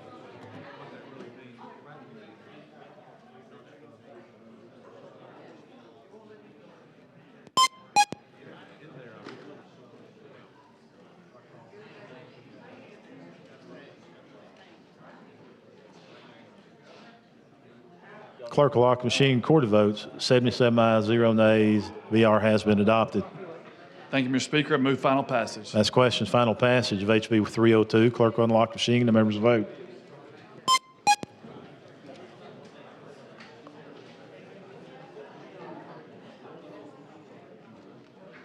Clerk will lock the machine. Recorded votes. 72 ayes, 0 nays. HB 302 has passed. Thank you, Mr. Speaker. Thank you, gentlemen. Clerk, call the next bill. On page 46 of the calendar, House Bill number 375 with substitute by Representative Shaver relating to vessels. Reverend Shavers. Thank you for the recognition, Mr. Speaker. HB 375 concerns boater certification. To operate a motorized vessel on the waters of this state, one has to have a boater certification course and a vessel endorsement on their license. That is, unless you're from out of state. So, I move for the BIR, Mr. Speaker. That's a question for the body is adoption of the BIR. Clerk, unlock the machine. The members will vote.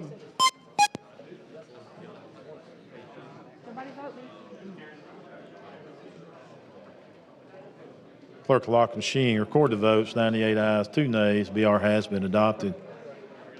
Mr. Speaker, there is a committee sub. Okay, you care to explain your sub? I worked with Aaliyah on this bill, and they had a couple of clarifications they wanted to make. On page 5, the language there added prevents 12 and 13-year-olds from operating a vessel without a 21-year-old. And then also a clarification about the exemption for rental vessels, that they have to be registered with Marine Patrol, and also preventing children under age 16 from operating a rental vessel. And Department of Conservation and Natural Resources also asked for some clarification concerning state-owned boats at marinas that they rent. So that is that's the contents of the sub. Okay, you've heard the explanation of the sub. Ms. Moore, you want to speak on the sub or the bill? The bill. Okay. Clerk will unlock the machine. The members will vote.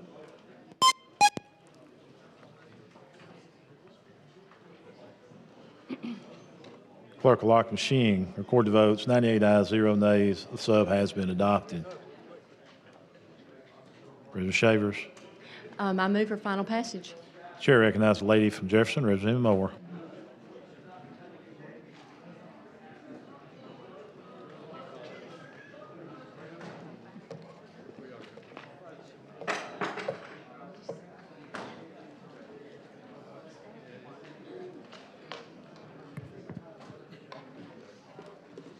Thank you, Mr. Speaker. Representative, I would appreciate if you go back and explain what your bill is about. Okay.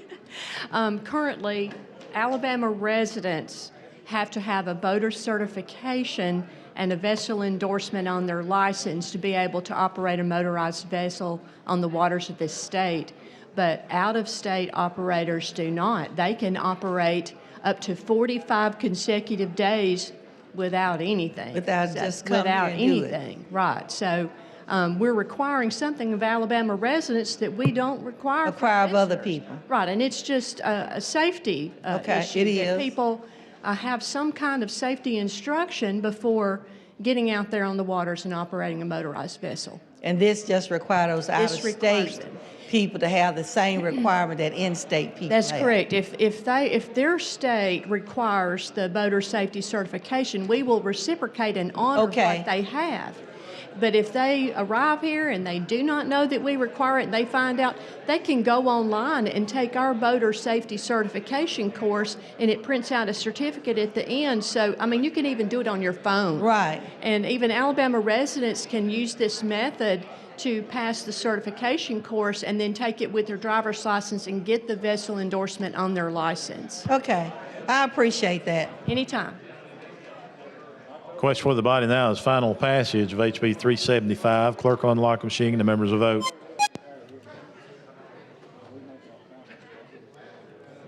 Clerk will lock the machine, record the votes. 97 ayes, 0 nays. HB 375 as amended has passed. Thank you, Mr. Speaker and members. Thank you, lady. Clerk, call next bill.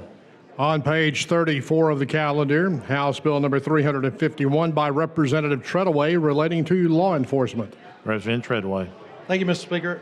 What this bill, real simply, it allows for the University of Alabama system, mainly the Tuscaloosa campus and the UAB campus in Birmingham, to enter into a mutual agreement aid with the local law enforcement officers, our departments, and able to help them enforce laws that are off the campus. That's all this bill does.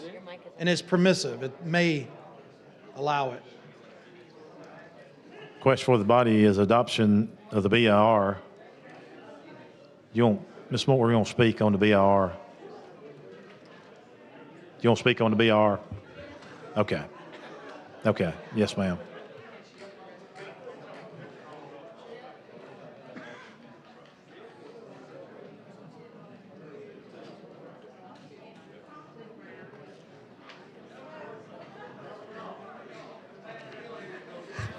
Thank you, Mr. Speaker. If you could go in more details on the type of agreement for law enforcement that they will have with the city of Birmingham. Sure. So a recent incident occurred at the stadium there, which is on the BJCC campus.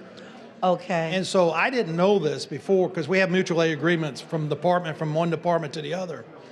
But there's something that does not allow in the current law for that type of mutual aid agreement with a police on a college campus. So recently UAB had a game there at the stadium. That's downtown. Downtown, which is off campus. Right. And the BJCC board basically had an issue with it and said they didn't have the right authority to be there. Okay. So what this does is allow them to go into an agreement with the city of Birmingham to basically remove that concern and allow them to help with the if they're having safety a at game the or stadium. something. Okay. Right. Okay. And the same thing up in Tuscaloosa. I appreciate that. Chair thanks the lady. Question for the body now is the adoption of the BIR. Clerk will unlock the machine and the members will vote.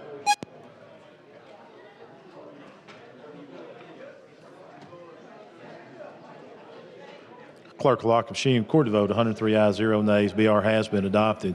Mr. Chairman. There's no other questions, Mr. Speaker. I move for final passage. That's questions. Final passage of HB 351. Clerk will unlock the machine and the members will vote.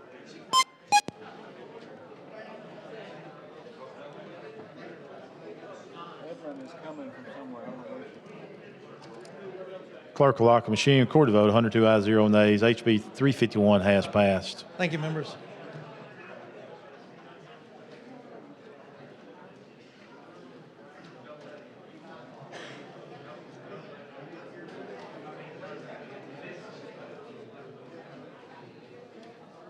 Chair recognizes Representative Warren for a moment of personal privilege.